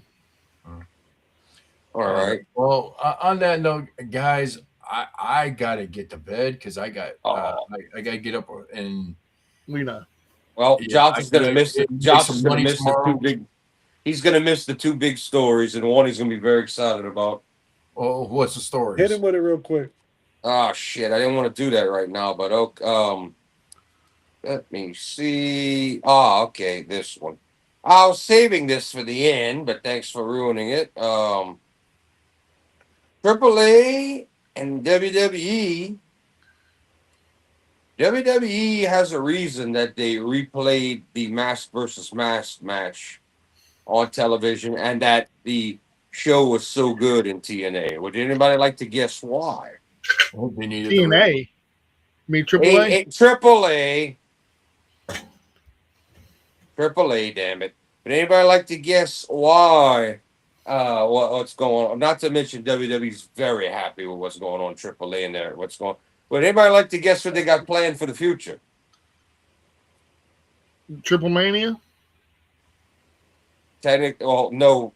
First of all, while we're there, let me mention that the official. This is for everybody watching. The official Triple Mania that is coming. Here's your night one will be September 11th in the U.S. in Vegas. Night two will be the 13th in Mexico. So I could cross that out while we're here. But to me, Mike, this is bigger than Triple Mania. How would you guys like the idea? And this is yet again a weapon against AEW. WWE's plan is to get AAA a United States television deal. Oh yeah, that's been in the works for 3 months now, or 4 Yeah, months. but now it's this is a fact, Jack, not room. Like they're now with what they've done here. The idea is to get them a weekly United, a TV deal. That is the plan, and it's another weapon to use against Tony Khan as well. So, yay! We fought. What we said at the beginning of the year: more lucha, please, in the U.S. Yay for a AAA TV deal. You guys might boo that this could sting AEW, especially if they depending on how they set it up. But hey, it's a win and a loss technically. But yeah, WWE's looking to go all the way and do like TNA did. What? What night are they gonna put it on? Wednesday? Might put it directly against it. You never know. They might put it directly against it. WWE still has more plans to attack AEW and more partnerships coming. I would say I would put them in the Saturday afternoon slot, like the old superstars. Mm-hmm. Well, I mean, Collision sucks dick because of being a Saturday night. Well, I said Saturday afternoon. Like Saturday morning, like around noon, 1, 2, 3 o'clock in the afternoon. I don't see it. And this is, I mean, especially, I mean, I understand if they're wrestling in Mexico, but this is all going to fall under the same time zones of the 4 zones we have here in the U.S. So it's not like this is it'd be perfect to run at a noon or whatever. I just don't see it. Well, the question is, what is it going to go up? What will it go? If TNA is your company, you're not going to put them directly against TNA. You're not going to put them against any counter against any WWE programming. What's left short of Wednesday nights? What's left? They already have a show on Wednesday night called Evolve. Yeah, but Evolve is like going to be trash compared to a triple A on TV. Whatever, man. I mean, you're not going to put it on a Monday to go against Raw. You're not going to put it against NXT on Tuesday. You're not going to put it against TNA on a Thursday, and you're not going to put it against SmackDown on a Friday. And Saturday night's main event happens Saturday night. So unless you put it on a Saturday, like Josh says somewhere earlier in the day, it has to be Wednesday or Saturday. There's no way around this. You're not going to AAA on Sunday against football? I don't think so. They put AAA against Dynamite, and I feel bad for AAA. I don't, because all that WWE viewership is going to hurt them. It's going to hurt AEW. Mm-hmm. It will. That's depending not NXT. Okay, then what channel do you think they're going to get? I can't answer that. But if WWE's willing to, they shorter than handing TNA, we got you a deal, but it ain't $1 million. If they get AAA on some kind of serious network or a partner, I mean, who the fuck knows? We don't know. This is something we're gonna have to keep an eye on. Mm-hmm. And My TV. Just for the record, if y'all like to know, the first AAA show under the WWE live streaming, all of that, 1.4 million viewership. Yeah, on YouTube. Tony Khan wishes he could scratch the ball sack of those numbers. That was just the first. That shows you. You said who's going to watch it, Mike? People are going to watch it. All right, let's see, and that's on television. That's not even streaming. That I'll save for later because that's some numbers. All right, and that I'll save because Josh don't care about the ratings. Like talk about JBL says, and I believe it. JBL reports WWE planning conquest in the UK and Japan as the next goal. Not should that the next goal, not because AAA has done so well and Mexico. That WWE's next goal is to do like they did with AAA, to grab a UK company and a Japanese company. That is the immediate plans for WWE worldwide, not counting when they put on these pay-per-views. That is their next immediate conquest plan to conquer the wrestling world Fuck, man, that's gonna be some shit there. and wreck AEW. So that is the next plan, I believe, JBL, because he's a businessman. And he said he didn't say it could happen or it should happen. He said WWE's goal is to the UK market and Japanese market in the same style of AAA in Mexico. I told y'all the other night the easier conquest would be to slide in the friggin' Japan. It just makes sense. Everything's lining up. New Japan's at its weakest. Shit's fucking kind of opening up. It's the best time to make a move. Well, From a corporate standpoint, it's just the time. Yeah, but the question is, do they bother? Well, now that they're going to be leaving the streaming service that Noah and this big partnership used to go to Netflix Japan, that technically ends the partnership unless they come up with a new one. And you know that the instance WWE works with New Japan, Tony Khan's going to take his ball and cry and go home and say, we're not cool anymore. You're not my friend, even if it's Okay. one show. Okay, but fucking New Japan's lifeline would be the money backing of WWE. And Well, TKO. you got to remember they've been partnered with Noah for a couple of years now, and have done this. And the only reason that seems like that's coming to an end is because of the company that streams Noah and DDT and TJPW. And one day, New Japan World might go away, and New Japan might be under that. But that company that WWE was streaming with are leaving. They're leaving them to go to Netflix Japan. Right. The once upon a time idea of Triple H creating an NXT in every corner of the globe has gone away now, versus buying the competition and using them in every corner of the globe AAA style because it's been so successful. So WWE is on a massive conquest to be like, we are the NFL of the world, and stab Tony Khan, which that brought it all on. So yay for that bullshit. While we're there, not the biggest news right here. New Japan is going to be partnering with Japanese Pod 101. They plan to help people learn Japanese through wrestling shows. A lot of people are excited about this because, hey, knowledge is power, baby. Schoolhouse Rock. But not a bad idea. Pretty cool right there. Nothing major, but pretty cool. A little news to make y'all cringe. Velveteen Dream comeback. Claims he's going to be fighting for Ukraine. Gave a big speech online about the people of Ukraine and all of this stuff, and that's his goal. Where he wrestles, how he does this, I have no fucking idea. Even if he could still use the Velveteen Dream name, I have or if WWE even cares. But Patrick Clark gonna attempt to come back by being like, "I love Ukraine." So he's gonna be partner up with the villain. I don't understand how that's gonna fucking work or who you wrestle for. And Ukraine is only still in a war with Russia. I don't understand how this works, but anyway, he cut a promo online about people don't know the real him, and he's done some bad things. He's not that bad of a guy, and I love the people of Ukraine. I want to do something for them. So either way, Patrick Clark is trying it again.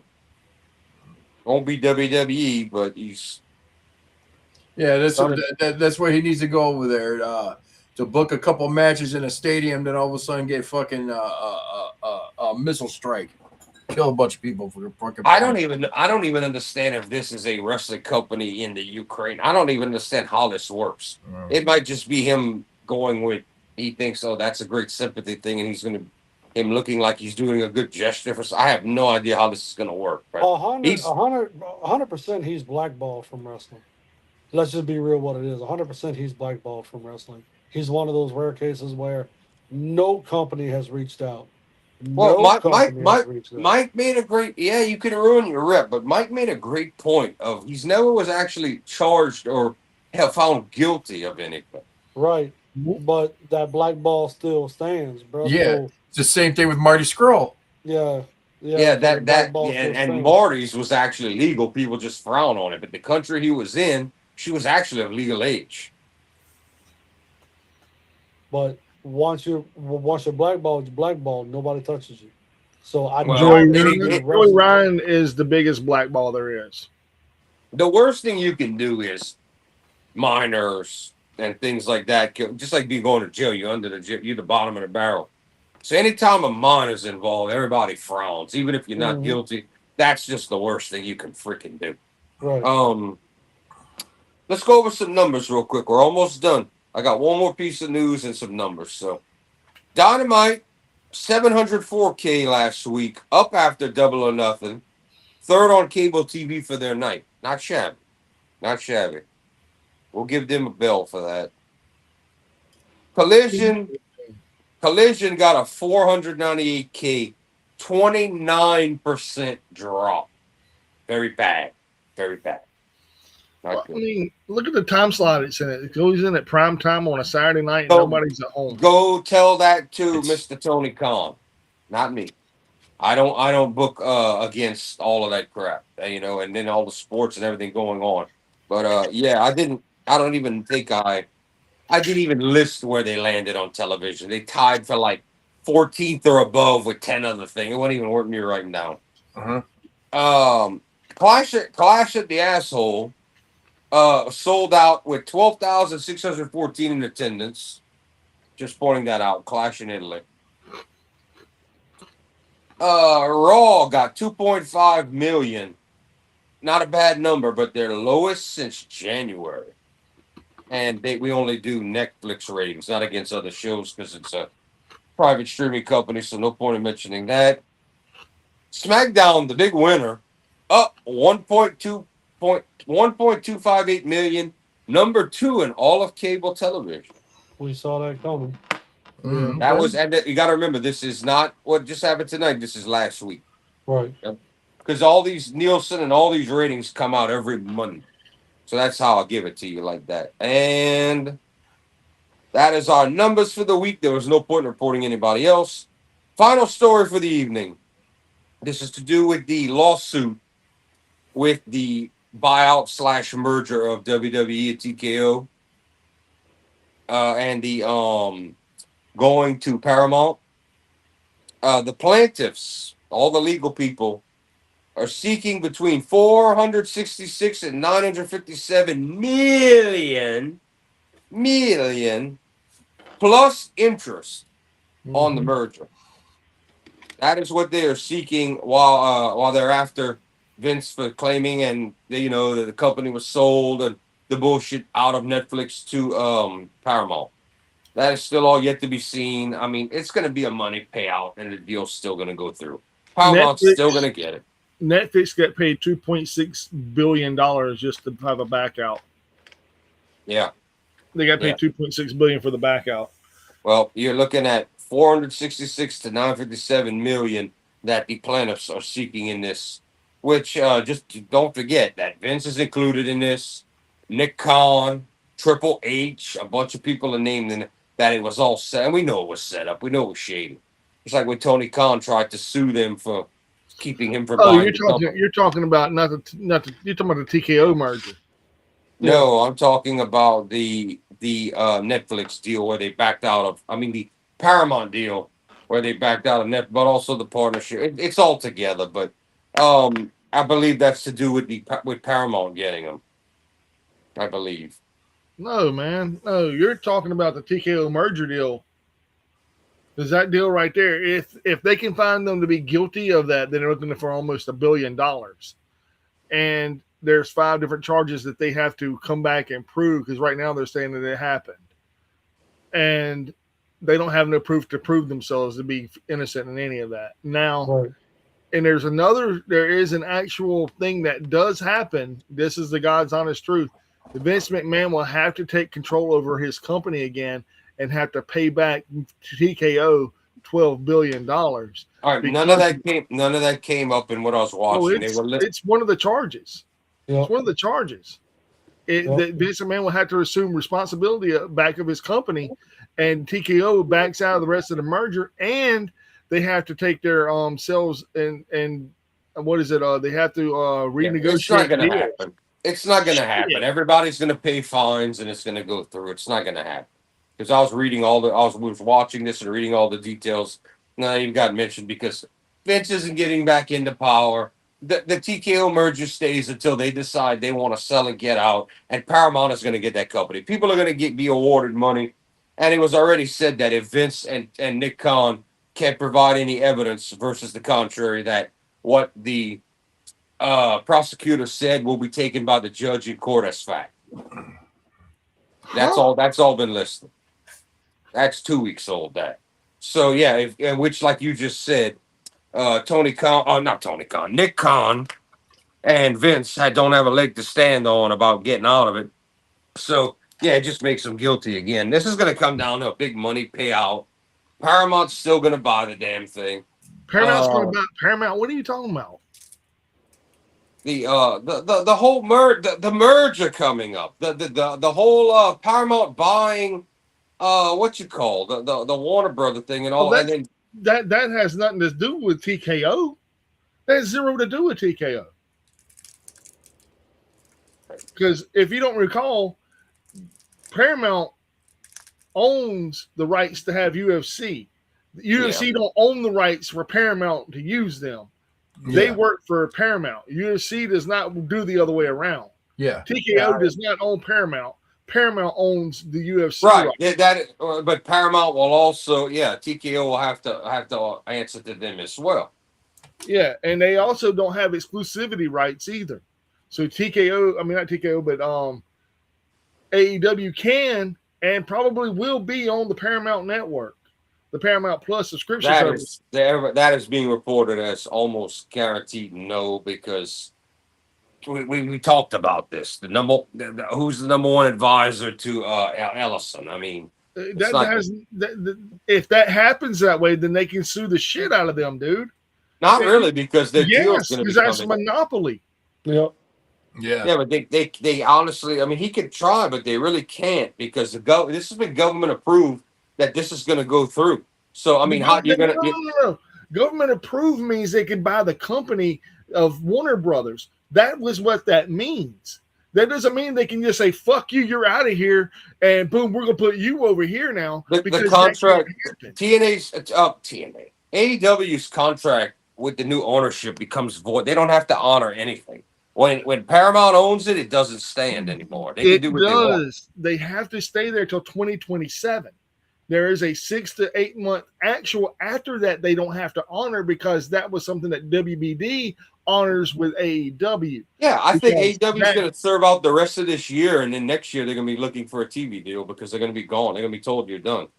No, 2027 is when they all had to be done. I heard they said that's not going to hold. That doesn't hold water once Paramount owns the company. They do not have to stick to the Discovery, the Turner Discovery, the whole. They don't have to stick to that. It's going to be a new ownership. They have to little like this. This, for example, this is exactly what it is.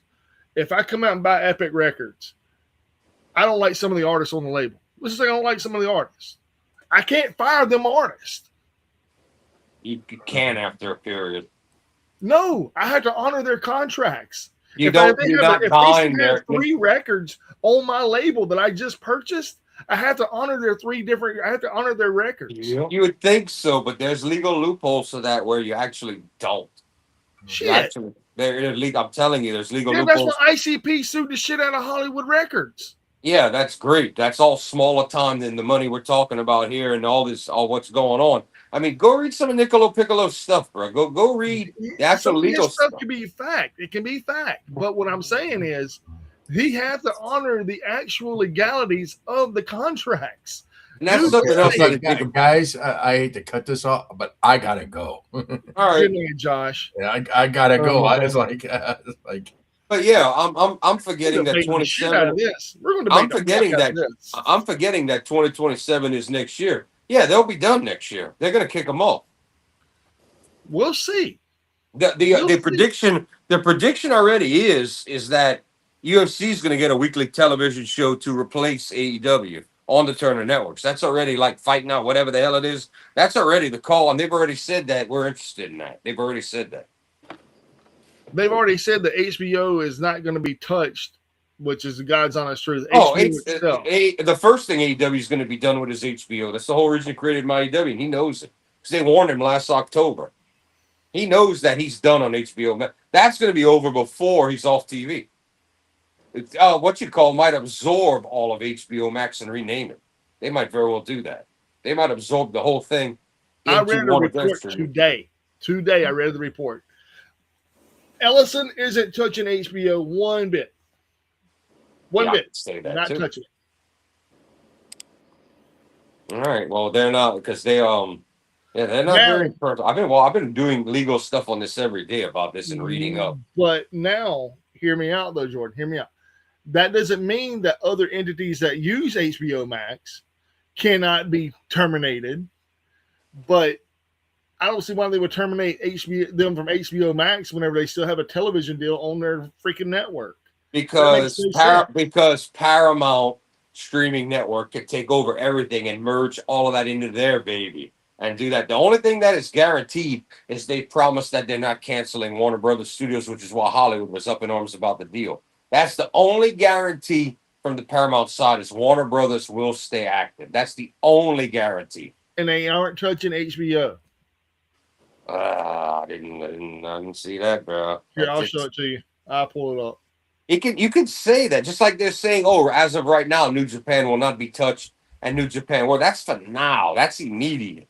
The one of the very first things that's supposed to happen is HBO Max is gonna get folded into Paramount Plus or whatever the fuck it's called, which gives them total legal control, more legal control. But all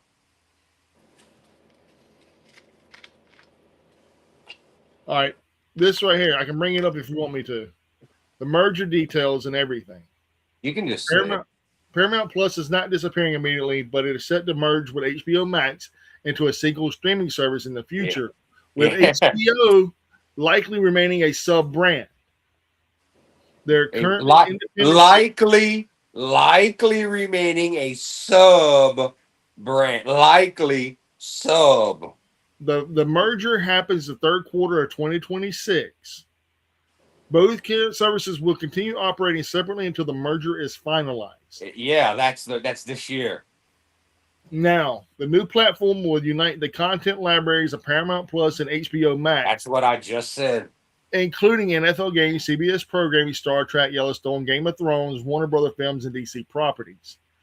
Now, Paramount CEO David Ellison has stated that HBO will maintain some operational independency, like it's a sub-brand within the larger service. Subscribers are expected to have over 200 million direct-to-consumer subscribers. Everything I said, pretty much, with more detail. It's everything I told you. Here we go, right here. Let's see. It's everything I said. No immediate shutdowns. No, it's never an immediate shutdown right when you buy a company. You merge everything later as it goes. The idea is to tell everybody everything's running smoothly. Let's see. That's how all business does it. Integration of technology, operations, and content is expected to extend into 2027 or later, so no immediate changes will affect current subscribers. That's subscribers. I know, and there was also a statement put out by the top brass for Paramount of who they were looking forward to work with. AEW was not mentioned. Not at all. Here we go. UFC and other companies were mentioned, not AEW. Sports were mentioned, not AEW. Let's see. I'm trying to find something that's close. 5 days ago. Yeah. My news comes from Wednesday, and I've been following this like hard because the people were, it doesn't mean AEW is going to leave the channel, turn the network. So, it doesn't mean it. I'm like, I told everybody when y'all said, it's just overseas. I said, my AEW was created for a reason because Tony needs a place to go when he gets the boot. Yeah. According to Fightful Select, sources in AEW have revealed Tony Khan's excitement for the Paramount WBD merger. Oh, he's pretending he's excited as hell. The problem is he thinks because they work with him with the football team that he's automatically no. They're like no. They're going to be like With it, in fact, being a favorable situation for him going forwards, Not only that, a source from Paramount has already reportedly claimed that despite Paramount airing TKO's UFC, there will be no issues with exclusivity that will prevent AEW being aired too. Another Paramount source also stated that UFC worked for Paramount, not the other way around. That is true. Contrasting views have been released on AEW's future on WBD, with Khan publicly stating his positivity regarding Paramount's acquisition of the company, whereas those in WWE were revealed to believe that AEW would not be renewed upon the expiration of their upcoming TV deal with WBD. Mm-hmm. With this being said, however, if they can the WBD deal before his license is up with them, he has a legit lawsuit against Paramount Plus and TKO if they have any cahoots whatsoever. It's sort of like insider trading. Yeah, but in the same breath, TKO would be more than glad to pay X amount of dollars to Paramount to say fuck AEW. Plus, they're all buddies behind the scenes, all of them. We shall see, man. Nick Khan, Ellison, they're all best buddies. The whole thing. While I told y'all this a while back on the show. While TKO is trying to get a monopoly over social media to spin his narrative on his show and make it look good, WWE's been working on the real life business partners and being like, we're locking Tony out. That is what the goal has been for a while. I'm not saying yay about it. I'm not happy about it. I'm telling you what's going on. And what's going to happen is everybody involved with Paramount, TKO, WWE is a country club. And Tony Khan's the kid that the country club won't let in. That's the way they want it. And that's what they've been working on for a while, to where Tony has no decent TV deal to run to, nowhere to broadcast on regular TV, loses a lot of sponsorship, and just goes down in money. Because the goal is to kill AEW so WWE can monopolize the wrestler payout of their own talent and drop prices even more. That's what they're more mad. Can't happen. They're more mad about the fact that Tony Khan pays the amount he does to his own talent than anything, and it fucks with them. That's what makes them more angry than anything, and that's the real reason they're like, oh, okay, yeah, it is a war. That's their goal is to kill TNA. I keep saying fucking TNA, AEW, and to get them off of television and to hurt them to where they'll be on a Comet TV or the Hunting Channel if Tony wants TV. That's why he's gonna have to use, and also with the drama of Triller, and things like that. Tony's gonna have to run his pay-per-views and his TV on my AEW and make it. That's what he's gonna have to. It's gonna come down to that because Fox wants nothing. Fox don't want nothing to do with it. And what you call Amazon said they sure as hell don't want nothing to do with AEW. I mean, those are not options. They're not interested. Fox don't want to get back in wrestling at all. And what you call Amazon's like, fuck no. It's not working. AEW's Amazon deal and its future after a WBD Paramount merger has already secured a multi-year pay-per-view distribution deal with Amazon Prime. A pay-per-view distribution, not Amazon broadcasting the regular network or television. That's guaranteed, you said? Yeah, that's guaranteed. Never heard that in the news. Was never reported. Yeah. That's guaranteed. AEW has already secured a multi-year pay-per-view distribution deal with Amazon Prime Video, making its major events available for purchase in the U.S., Canada, and the U.K., starting with AEW Revolution in 2025. And it doesn't end until 2030. Who do we know that has used Amazon to buy AEW? I'm sorry. The merger between Warner Brothers Discovery and Paramount approved in April 2026 will affect AEW's media rights landscape. AEW's existing deal with Warner Brothers is set to expire in 2027 with an option for 2028. Post-merger, Paramount's role in AEW's future is uncertain, with some industry rumors suggesting it could block a new media rights deal. Because it can block a new media rights deal because of the fact if they kick them off and they bring back anything of TKO whatsoever, it's considered a monopoly and they can sue. However, Tony Khan has expressed optimism about the merger, reportedly seeing Paramount as a more favorable partner than WBD's previous Netflix deal. Paramount has a long wrestling history, WWE, TNA, ECW, and no exclusivity with TKO, meaning AEW could still be onboarded. Yeah. Short-term, Amazon's pay-per-view deal remains in place and will continue to distribute AEW's events regardless of the WBD Paramount merger. The future of AEW's main event media rights deal after 27-28 is still uncertain, but Khan's openness to work with Paramount could pave the way for a new agreement. Long-term, if AEW secures a new deal with Paramount or another partner, Amazon's pay-per-view distribution can be integrated into that broader rights package. So if they take away HBO Max, they still have the long-term deal with Amazon Prime. So they're not really losing anything. AEW's Amazon pay-per-view deal is already live and will continue, but the post-merger media rights situation could reshape how AEW's events are distributed beyond Prime Video. Yep. From a business standpoint, you cannot kill your competition. Can't. They have learned that. They have learned that whenever they attempted to try to kill certain ones off, and all it does is it hurts your bottom line at the end of the day. You need competition to breed excellence within your product. So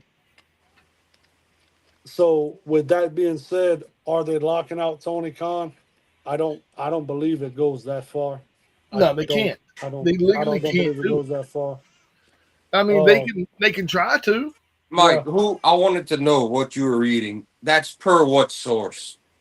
All those is from because none of that come up. The things I watch post all the real and the sites and all that has not come up all week. And if it's not on my news Monday, I'm not taking that with a grain of salt.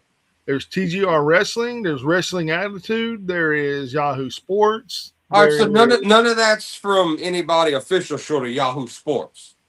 Yeah. All right. Well, then, the only thing that TGR Wrestling stated, well, inside the ropes as well.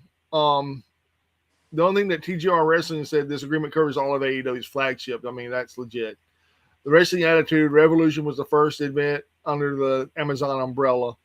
Inside the ropes is, everything's legit. Everything I said was Yahoo Sports, dude. Everything I stated basically was Yahoo Sports.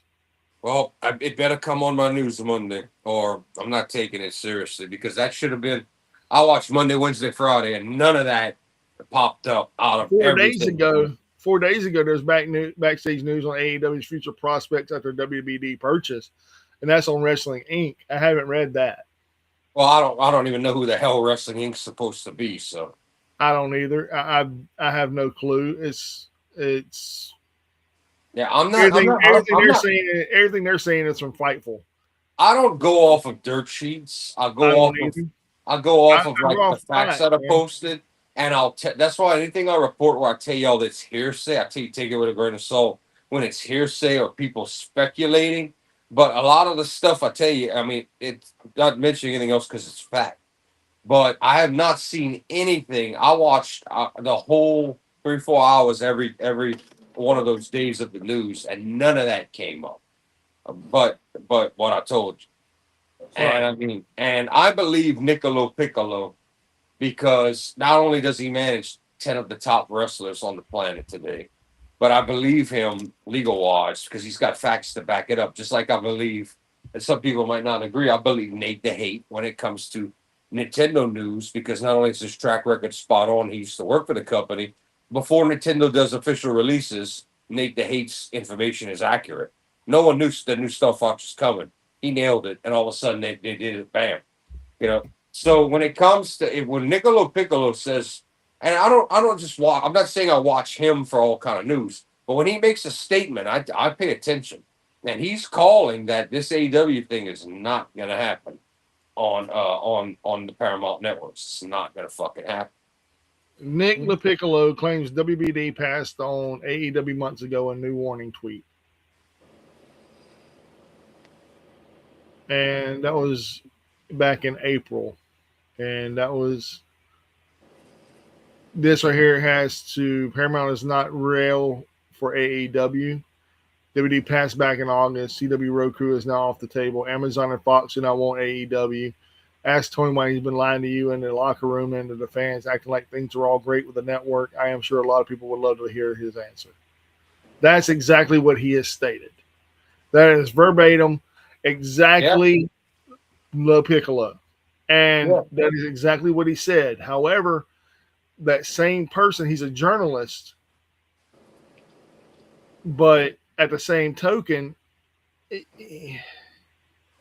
when your track record is as spotless and as on as a couple of people I said for certain things, and you're inside the business and you're personal friends with top brass, it's hard not to. I mean, you can make up stuff and say things to get views, but there's no point when you are a legal representation of 10 of the top wrestlers on the planet that you would do that. He is the modern day version of what you call that managed Hogan and Goldberg and all of them in their day. Bloom, Wayne Bloom or whatever it was. He is the modern day version of that, and he Jeff manages some of WWE's top people. I think he's Roman Reigns and all of that. I believe. he also said, "I have no way to prove that this is correct, but the story has made the rounds this past week among numerous people we've spoken with. Whether there is something to it or just assumptions, I can't verify at this juncture." About what though? The locker room talk, and the fact that That Tony Khan's telling the locker room it's going to be fine. We're all great. That's what he means. He can't confirm that Tony Khan had a locker room meeting saying, "Guys, don't worry, we're all good." That's what he means. That's what he's saying. He can't verify. So to me, whenever you start talking about the news, and you talk about individual journalists running columns, okay, every column is opinionated. That is true. That is true. But he's not to a certain degree. So everything that you read, you have to take with a pinch of salt. Now, I'm not saying dude ain't on his shit with his facts, right? But there seems to be an anti AEW agenda underlining this thing that he's got going on. Oh, yeah. Well, there is, because just like Tony did to Ellison and pissed him off, saying the wrong things, thinking he'd never work for him. Because of that, you cannot take it black and white, right? But here's why. Here's why I have a different opinion on it. Because his job is not a journalist and to write these things. He doesn't make money doing that. His job is being the legal guy for 10 of the top wrestlers on the planet right now. That's his job. Right. So wouldn't you want to make it favorable to the wrestlers that you are? But there's no point because he's not really handling AEW like people like talk about. He's got that. And Tony Khan pissed him off too. Wrestlers that have an opinion. So well, Tony pissed him off, so he's just like, all right, here's the laundry. Here you go. Here's what Tony did. Are you sure? What? That he made David Ellison, like he upset David Ellison. Tony? Yeah.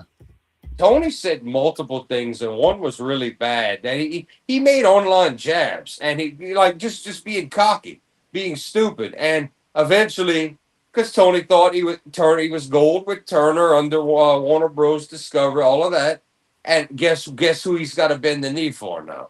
And I don't mean to come in. You mentioned, Mike, about the subtle jab about the football, whatever it was. There was other comments as well. Hold on. Hold on. I just Googled something. Tony Khan publicly praised David Ellison and expressed optimism about Paramount's acquisition. He's been doing it since he found out. With no insults reported, there has not been any jabs whatsoever thrown at David Ellison. That's bullshit. There has been him saying that he can't wait for him to work with him with the Jaguars. He's been saying that since it happened. The guy I watched pulled up Tony's There's no evidence. There's no evidence. They pulled up Tony's ex tweets. I watched it on my television screen. He's like, "Look at this fool." He's like, "Look at this fool." He's like, and now he thinks he's gonna be cool with him, and they're all gonna work great together. He's like, and it's like, yeah, Ellison's gonna tell him, "Yeah, sure, pal, sure," until the day comes down. I mean, let me be clear here. Do I think the second that Paramount has control, they're going to say goodbye, AEW? No. They might honor the rest of the year, whatever they have to till 27. Do I think the minute that's up, they go, yeah, we don't see a need for this and we don't really want it on our network? Yeah, I do see that. That's one of the first things I see. But like everybody's been reporting, seems even more than that Tony Khan's HBO streaming's in trouble because Paramount is pretty much they're claiming, and the nice thing is to say we're gonna partner or combine forces. They're pretty much gonna take HBO Max and it's gonna become Paramount Plus or whatever the fuck it's called, and it's going to be it's going to all become all of that. Dana White's a person. You have too many people that are personal friends of one side, and Tony's the outside. And Tony don't realize that.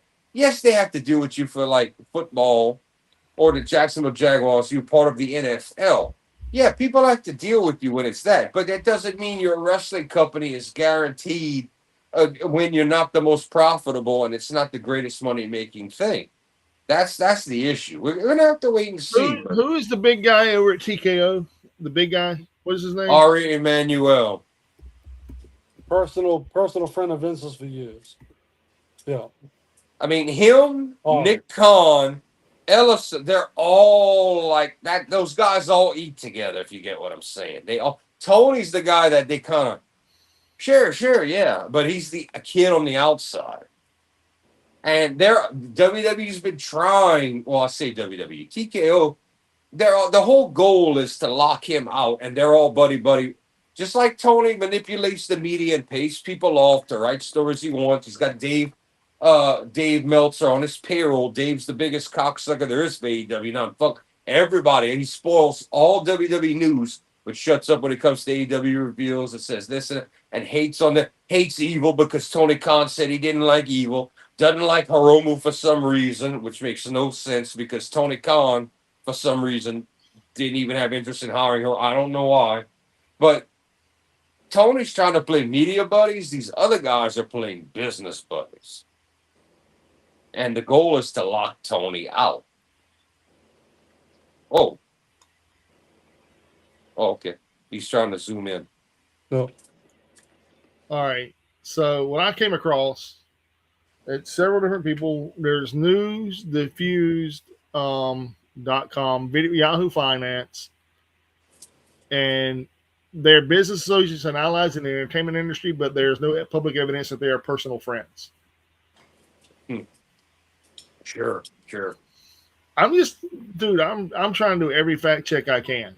You got to remember that in business, the idea is one, we're great. We'll work with anybody with a smile. You say that because that's part of business. The other thing is, there's no insider trading. There's no secret partnership. We don't mention that personal friends or this. That's all part of business. But when these people are filmed and photographed together multiple times and eating lunch and discussing and meeting up and all of that, I mean, you don't announce that out loud, but it's going on behind the scenes, and there's been a lot of reports of it.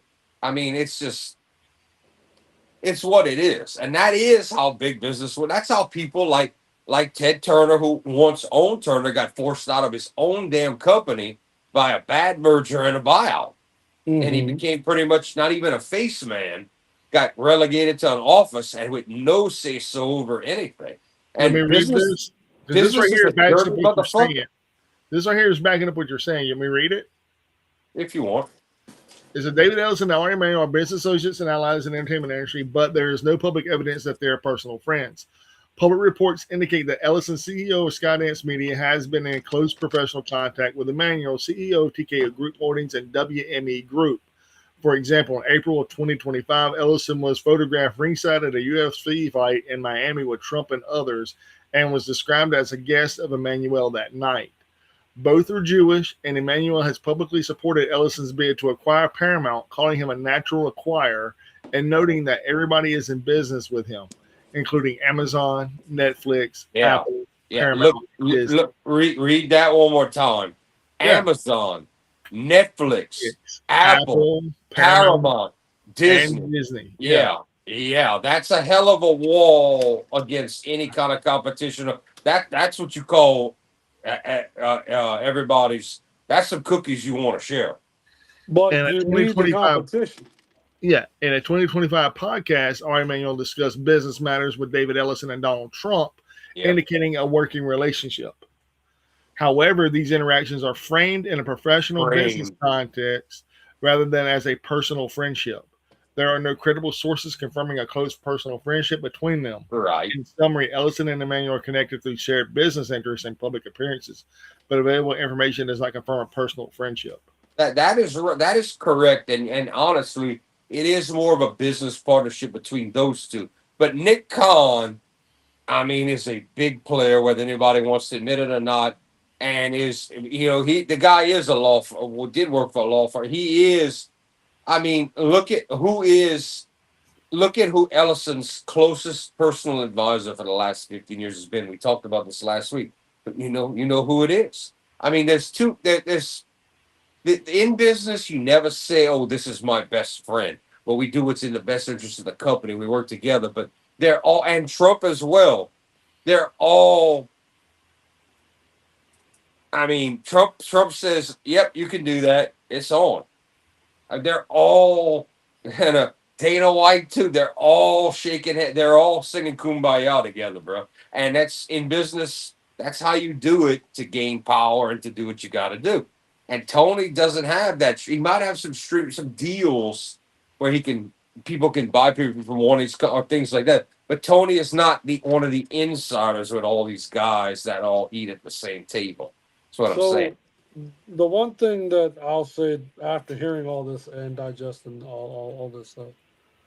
So let me play devil's advocate here. So Paramount Paramount would have their hands on a side for WWE as well with this merger, correct?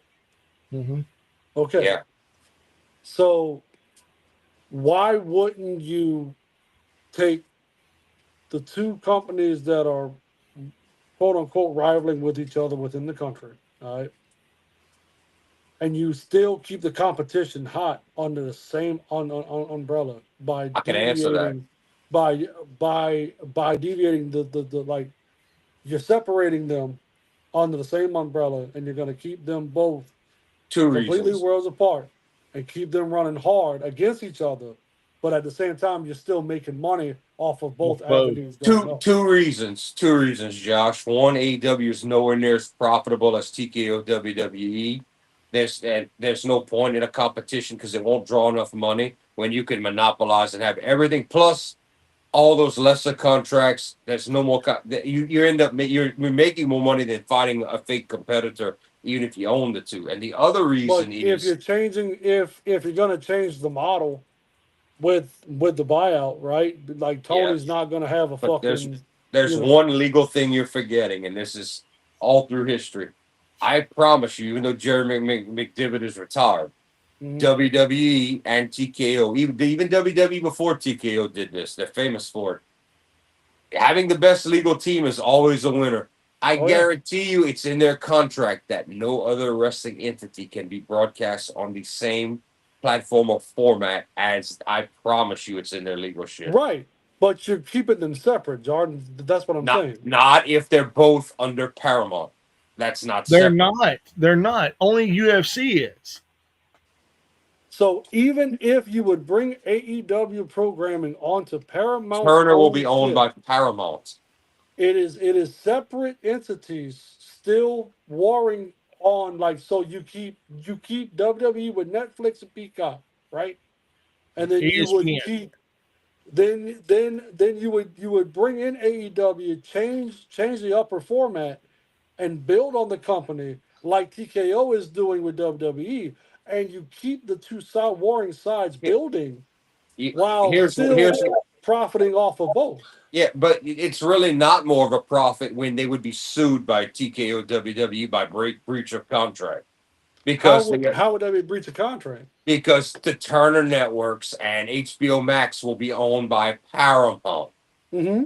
You can't have There's WWE under Paramount and AEW. You can't have it. You can't there because is no WWE's WWE. UFC is not WWE. Right. they're not. TKO is WWE, and TKO is going to have it set up that you cannot, just like Netflix cannot have another wrestling entity. They cannot. It's So the all in the loophole to the contract. monopolization of this from a business standpoint is the fact that the two separate entities would be broadcast on two separate platforms. Yes. But So you it is can't because not if Paramount owns everything. You can't. so Paramount don't own Paramount would everything. be Paramount would basically be a big ass freaking benefactor, is what it would be at the Yes. end of it, right? So from that standpoint, they cannot call monopolization. See, Carnegie back in the day, if we're talking history standpoint. Okay, but there's a difference between a monopolization and a legal binding contract. That's all it's saying. We're not adding the other company. That's the opposite of a. It can be. You can look at it's more of a lockout than a monopolization, and which is what TKO wants. They want to lock out AEW. They don't want to kill AEW. I promise you, they don't want to kill. I can guarantee you they do. No, because that makes no TKO sense. That does. hurts your business. That hurts your. It bottom doesn't line. hurt the business because they are nowhere in the same ballpark in revenue. And that's okay, Jordan. Look, you can have a lower end product. Okay, that's fine. But from a business standpoint, you cannot kill your competition. Every business in America has competition with each other. And the Lowe's, fact Home is, Depot. and the, and the fact they're is, not owned by the same thing, Mike. yes, they are. Yes, they are. Home Depot and Lowe's is owned by the same motherfucker. Okay, well then that's smart because it's two different brands and people are going to pick their favorite brand. It's But the both of same those are shit. profitable. It's the same shit, brother. So I'm you tell- change the you change the format at the top of AEW. It would be a wholesale change. All right. So you change that out, and then you build the company up from Paramount's image, not anything else, from Paramount's image. And Paramount now has a dog that they can run alongside the other dog that they got their hand in. You dig what I mean? know what you're trying to say, and I understand it. It's like Popeyes and Churches being owned by the same entity. Yes. But the problem is TKO don't want that at all. They don't. They absolutely TKO has do not. no dog in this fight, bro. They do because they're the ones signing with Paramount while Tony Khan's being dragged along as part of the deal that they never agreed to. I'm guaranteeing you it's going to be in TK. It's going to be in writing for TKO Group Holdings. No other wrestling entity can exist on any of your television streaming. I guarantee you, it was in writing when Vince had WWE was nowhere near as big. But that's okay. AEW will never touch a platform WWE is on. They won't. Paramount is going to own HBO Max and Turner. As a top benefactor that There doesn't have their hand directly in the product. Jordan, UFC is not wrestling. UFC is a combat sport. TKO is technically UFC and WWE are the same. That's your two entities owned by the same. That's your what the comparison you're trying to make. It's WME Holdings. WME Holdings owns TKO. Mm-hmm. WME, I can tell you right now, as a benefactor of both groups, they're gonna be like, that's fine because of one reason. It recognizes money. If you like, for example, hear me out, Jordan. Just listen. Universal Studios, Disney, they live side by side one another. And guess what? They're not owned by the same company, but they understand one another very well, and they have the same thing. As one may not be as big as the other, but one is sitting there crawling out its heels. Here's the problem. Here's the problem. One, AEW is not worth the lawsuit from TKO WWE, and two, you lose WWE TKO on your network. No, you because don't. They will leave. No, I doubt that very seriously. When you breach a contract, you're allowed to. They can walk. They do not want to lose. It's not worth losing the TKO WWE UFC money. It's not worth the legal battle or losing their business. It's not worth it. You know where the legal battle wouldn't come in at is because change of ownership dictates a change within the majority contract. That's exactly what's going to happen. They've already said in numerous things, though, Jordan. Numerous reports. AEW can be on Paramount alongside UFC. Yep. And there is no conflict of interest because it's not wrestling. Let's wait and see, because I'm telling you, they're going to pull their shit legally behind the scenes. I know they will. This is Paramount playing 4D chess with everybody. Is what this is. Yeah. This is Paramount seeing. I can double my money within the American wrestling market off of a low end buyout of fucking AEW when that time's gonna come, right? No, it's not going to be a buyout. It's not going to be a buyout at all because Tony's It never will going to be. sell. It will be. I'm telling you now. Whenever the ship's gonna start to go, his daddy telling him to get the fuck off the ship. That's just Yeah, bottom line. What's gonna be? yeah. Yes. Right now, AEW is becoming a profitable company. Right now, it'd Not be really. stupid. They are. Shit, They they are. really are.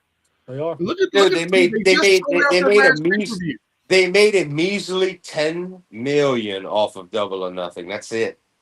That's it. Yeah. That's But all. when you put them next to these indie companies that's in America that's still thriving, What do they have to do? What do indie companies have anything to do with TKO, because you're still WWE? in the same market, you're still in the same in the same field of business. You're not, because an indie does not have television and pay per view. Now, some of the smaller people like TNA or GCW do. The true indies don't have any of that. They don't. So I watched a MLW show here not long ago on YouTube, right? Mm-hmm.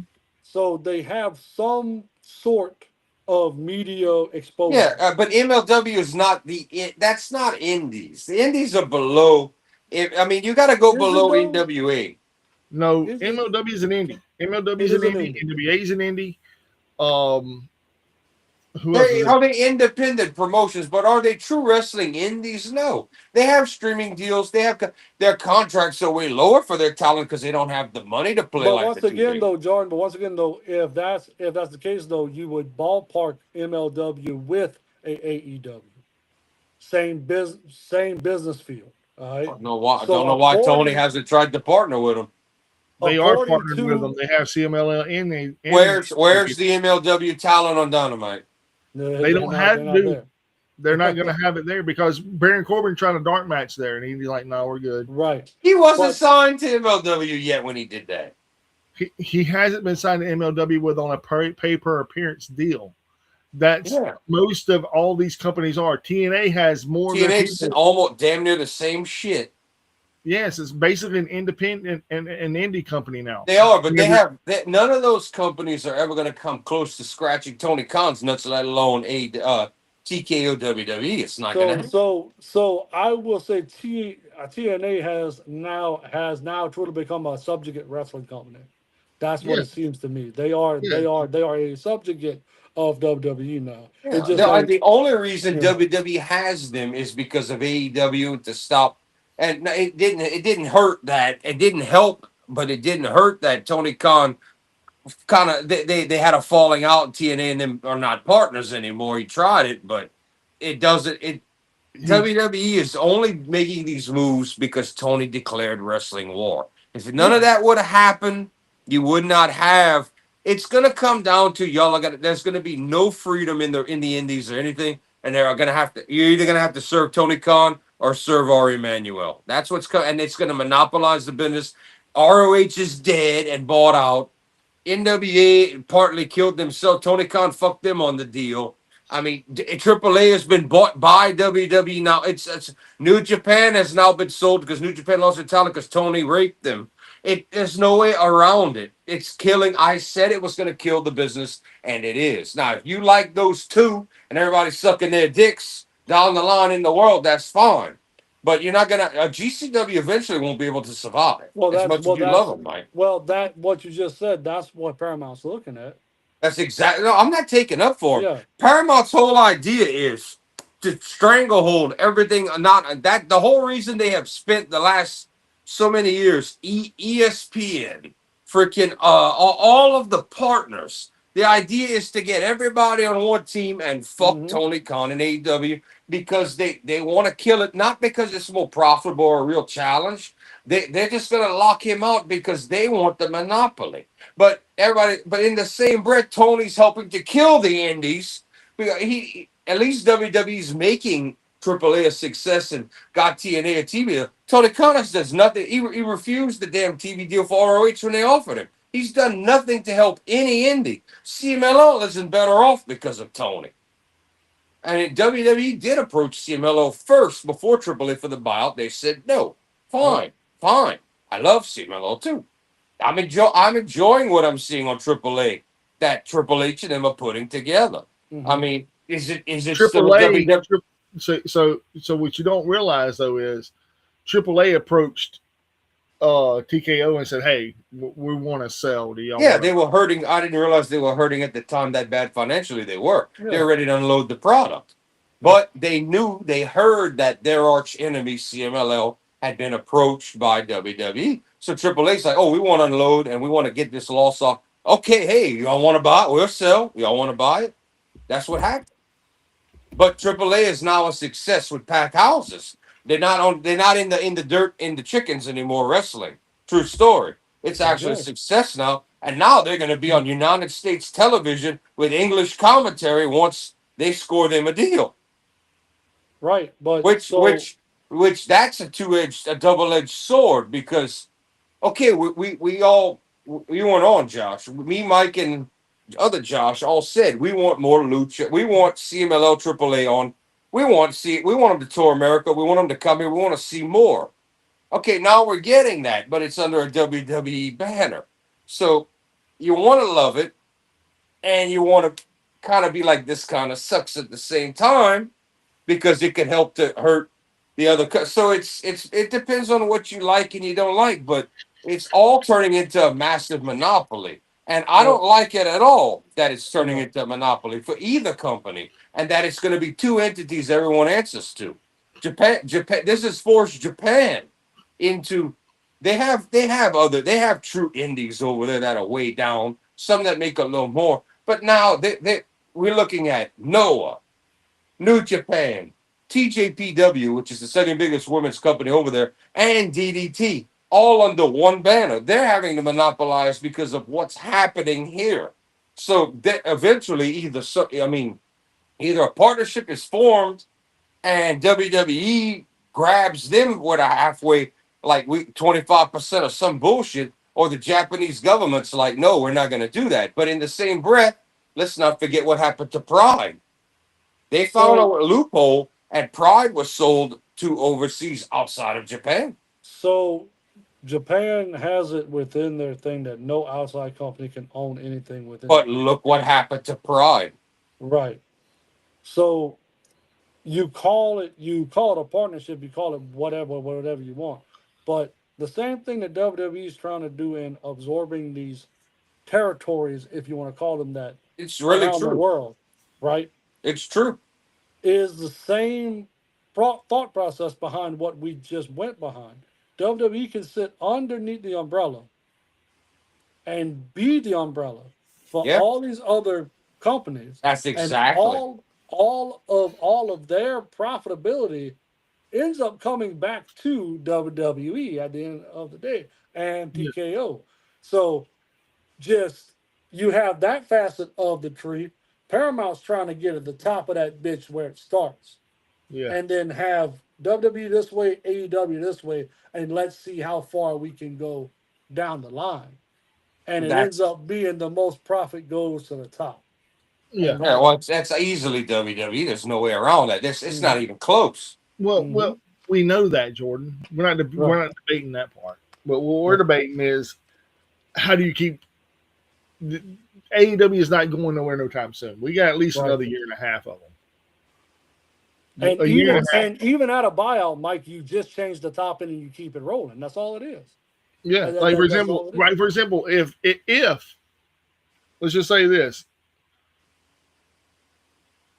David Ellison approaches Tony Khan and says, "Hey, I want to buy your company. How much is it going to cost me to purchase?" Tony ain't going to sell.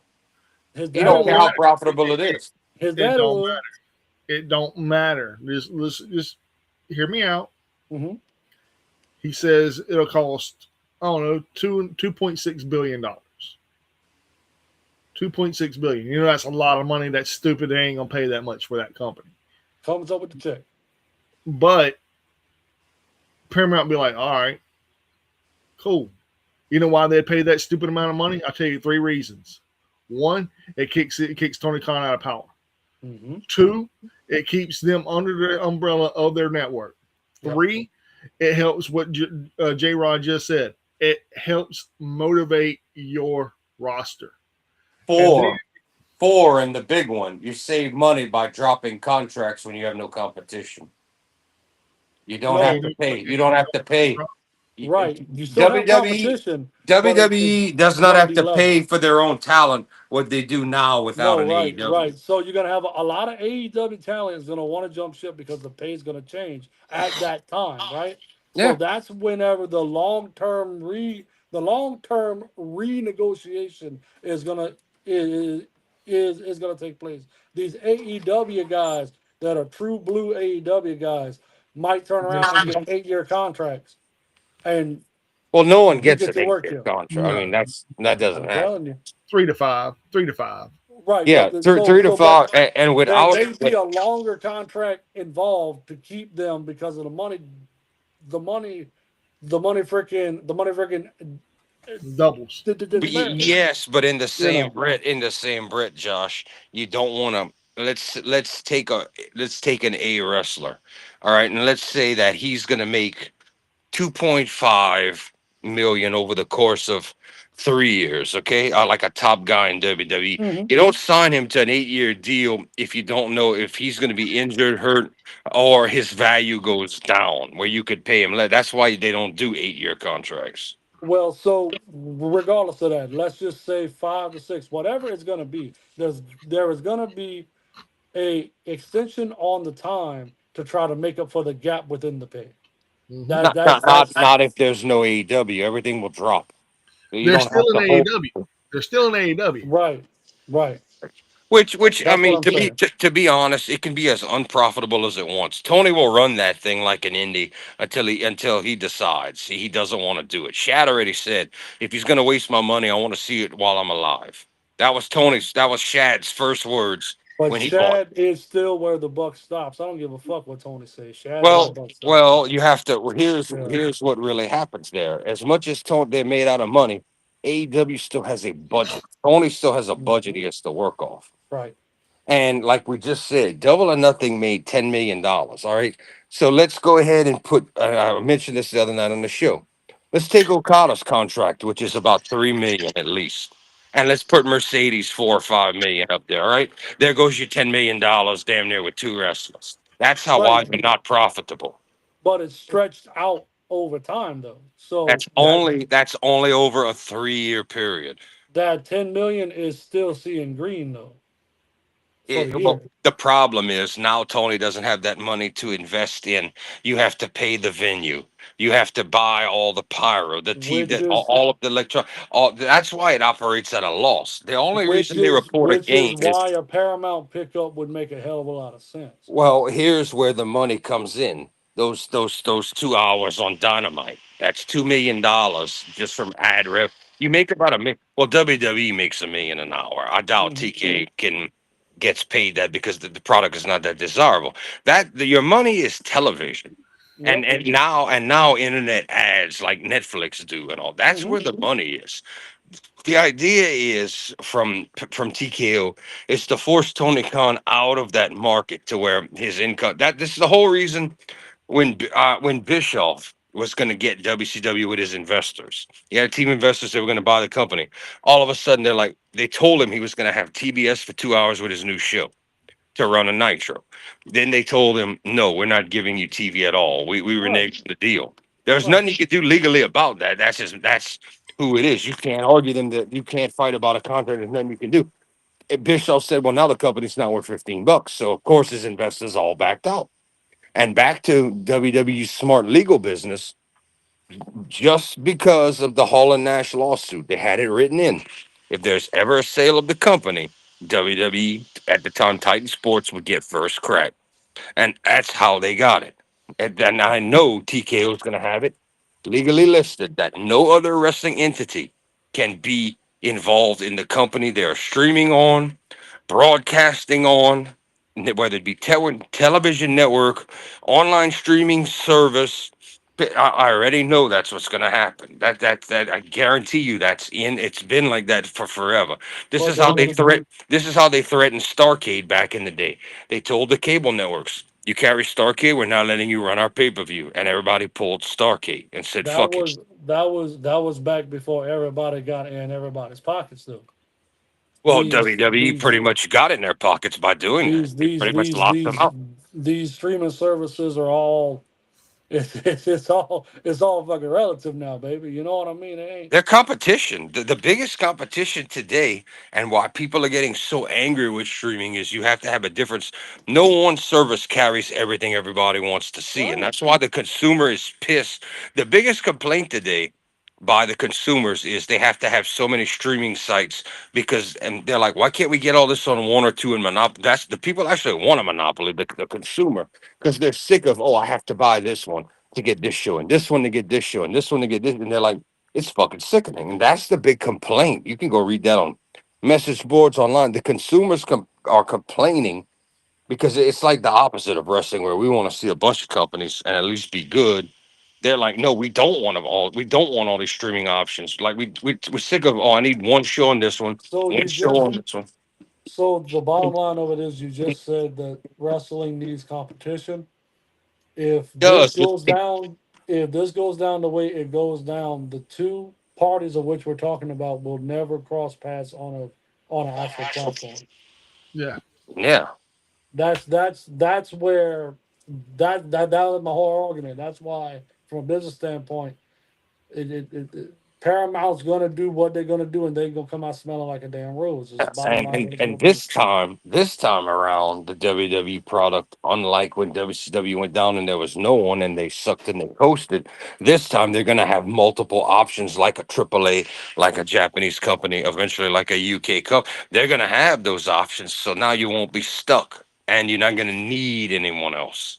That's their whole business model, and this time it makes more sense because there's more options versus we're stuck with a ruthless aggression era and a TNA that half the world couldn't see or didn't even know about for many years, almost to where it started getting bad, and an ROH that didn't even know existed for forever. Hmm. Well, gentlemen, it's been almost 4 hours again. Yeah, Yep. that it has. That it has. I think we And should end it. I did have stuff to show. All right, well, let's start showing. You're outside smoking a cigarette. Yeah, I know we're debating this. That's why I'm smoking. I'm going to go inside and show. We just, man, you want to talk about what kind of roller coaster ride this show is? We go from just highlights of SmackDown to real in depth business fucking Yeah, yeah. debates That's upon what it's all companies. about. That's what it's all about. And Yeah, man. there's only one way we're going to find out. We're going to have to keep watching. You gotta keep our eyes and ears peeled, man, because we don't know what could happen. Right. Just like it's like gas is steadily going down right now. I'm so excited about that, man. Did you see what I posted earlier this week? How much I paid for gas? Dude, you know what I pay for gas today? Right. $3.39. I was 336 earlier this week. Yep. Now, yeah, I hate to tell you this. It's probably going to go back. The gas Shut up, price Jordan. rose a Shut little up. bit. Shut up, Jordan. You know, I keep those markets on my phone rolling with my poor gold and silver took a massive hit. That means they're trying to strengthen the dollar right now, Yeah. Mm-hmm. which Anyway, I'm not the biggest. So I'm thinking about purchasing another record too, one or two before I'm done this week. Also, be $3 worth of shipping if you don't overpay for nothing else. Yeah, right now I'll pay $60. I might buy one or two. Fucking Josh went to sleep. I might save these metal arms and show some more conventional stuff right here tonight. Let me go grab 3 more. Put these back. Take this off. Oh, my. I was gonna show more metal, but yeah, let me go grab 3 others. I'm gonna get off of this. I'm gonna save this, and I'll show some more random other stuff. You're not gonna see much from me, so I don't know why you zoomed in on me. Well, I mean, my God, I thought you was ready. I just told you I'm going to give get the 3 floor, bro. more hours. Jesus, Just told man. you. Why you know this? I have nothing to show tonight. I could talk about things I'm going to show eventually. I have a Scream album coming and a Jason Mraz album coming. Yay. I'm gonna show this. Jason Mraz. This. Yeah, he Hey, fucked up. Hey, man. He fucked up. Hey, but it got me the LAID today. That's it. Hey. You want to pretend that's what got you laid? Oh, yes, sir. Yes, sir. All right, I'll show Chill these. music. Dude, he's really chill though, man. Like he's real chill, man. Mm-hmm. And he's very easy. positive. It's real He positive. is easy listening. Is Jason Mraz? He's very easy listening. He is get out of my ears worthy. I listen to everything, man. The only thing I really can't stand is country. I'm gonna do this. Let me rephrase that, J. Rob, before you get angry at me. No. I listen to old school country from the '90s all the way from the '90s Yeah, back. everybody knows this shit's good. Well, I mean, that's when country was still country. Country ain't country anymore. All right, you can zoom on me if you want me to do this. Country ain't country no more. No, it ain't. All right, you done? Good. All right, let's go. All right, this was $18 EX. I was like, I'll give you 12 for it. I just bought it because I was like, what the hell? Foreigner double vision. OG. Nice. OG. Yeah, that's why I'm showing more random stuff than the Foreigner and Journey remind me of each other a lot. What? Foreigner and Journey remind me of each other a lot. I think I rather Foreigner, to be honest with you. 100%. And BTO and REO Speedwagon remind me of each other. Yeah, I don't know why though. Maybe it's the letters, but those two get kind of cross. But this was marked at $30 for one time. I think they're nuts, but it's just a double album. Yes, it is. But I paid $15. I didn't have this one yet, so another Blue Oyster Cult. Nice. Yeah, OG as well, but and in pretty good shape from what it looks like. That Foreigner was just I'll buy it and play it kind of thing, and this was brand new. I paid $39. Yeah, I paid $40, but it was actually on sale, so I did it. But it's all sealed and new. But is this the best Smashing Pumpkins album ever? Siamese Dream. Yeah. Yeah. A lot of people think it's the best one. Well, I like Melancholy and Infinite Sadness. I do. Oh yeah, that to me that's the two best to me. Yeah. Siamese Dream and Melancholy and Infinite Sadness are the best two. That's how I feel about it. The rest of them are just, what the fuck am I listening? PC's as Scary is an EP, not an LP. I wish people would get off of that. It's an EP. It's not an LP. You sure about that? Because I have that now. I remember that being over 30 minutes long. It is over 30 minutes long because of one song. Yeah, well, that means it doesn't matter how many songs you run over. Extended play is under 30 minutes, an EP. An LP can have one song, or that doesn't make it an EP because there's less tracks. If it runs over 30 minutes, it's an LP. It's a long play. That's the rules, and that's all I have to show. While Mike's upset at the rules. That still sucks. I mean, Bell Witch is one song. It's one fucking song. It's over. Sleep's legendary fucking Dope Smoker is one track. You got to flip the album, and those are full length albums that go an hour long. Dude, you had me do a lot of fucking fact checking tonight on your ass. I'm gonna tell you that. Yeah, and guess what? I was pretty damn accurate. You're about 75%. I don't know about that because a lot of what you said was exact, especially about Niccolo Piccolo. All of that was dead on. Like all you did was repeat everything I said. Yeah, about him, but he didn't. But he's not. Just like I told you the companies are gonna. There's no proof that they're personal friends. It's like, and everybody on the podcast, get the fuck out of here. We know they all hang out. They were just eating lunch at whatever California the other. We know they're all friends. No, in the business mean they did it again. Mm-hmm. All right, and ladies and gentlemen, if you're not watching Ringside Rants, I got to say that part. Yeah, you're doing a lot around, bro. Yeah, and ladies and gentlemen, we don't have food to eat, but we're also food for the ears. And Jordan, take us home. That's right. And finally, I'm done with all of these.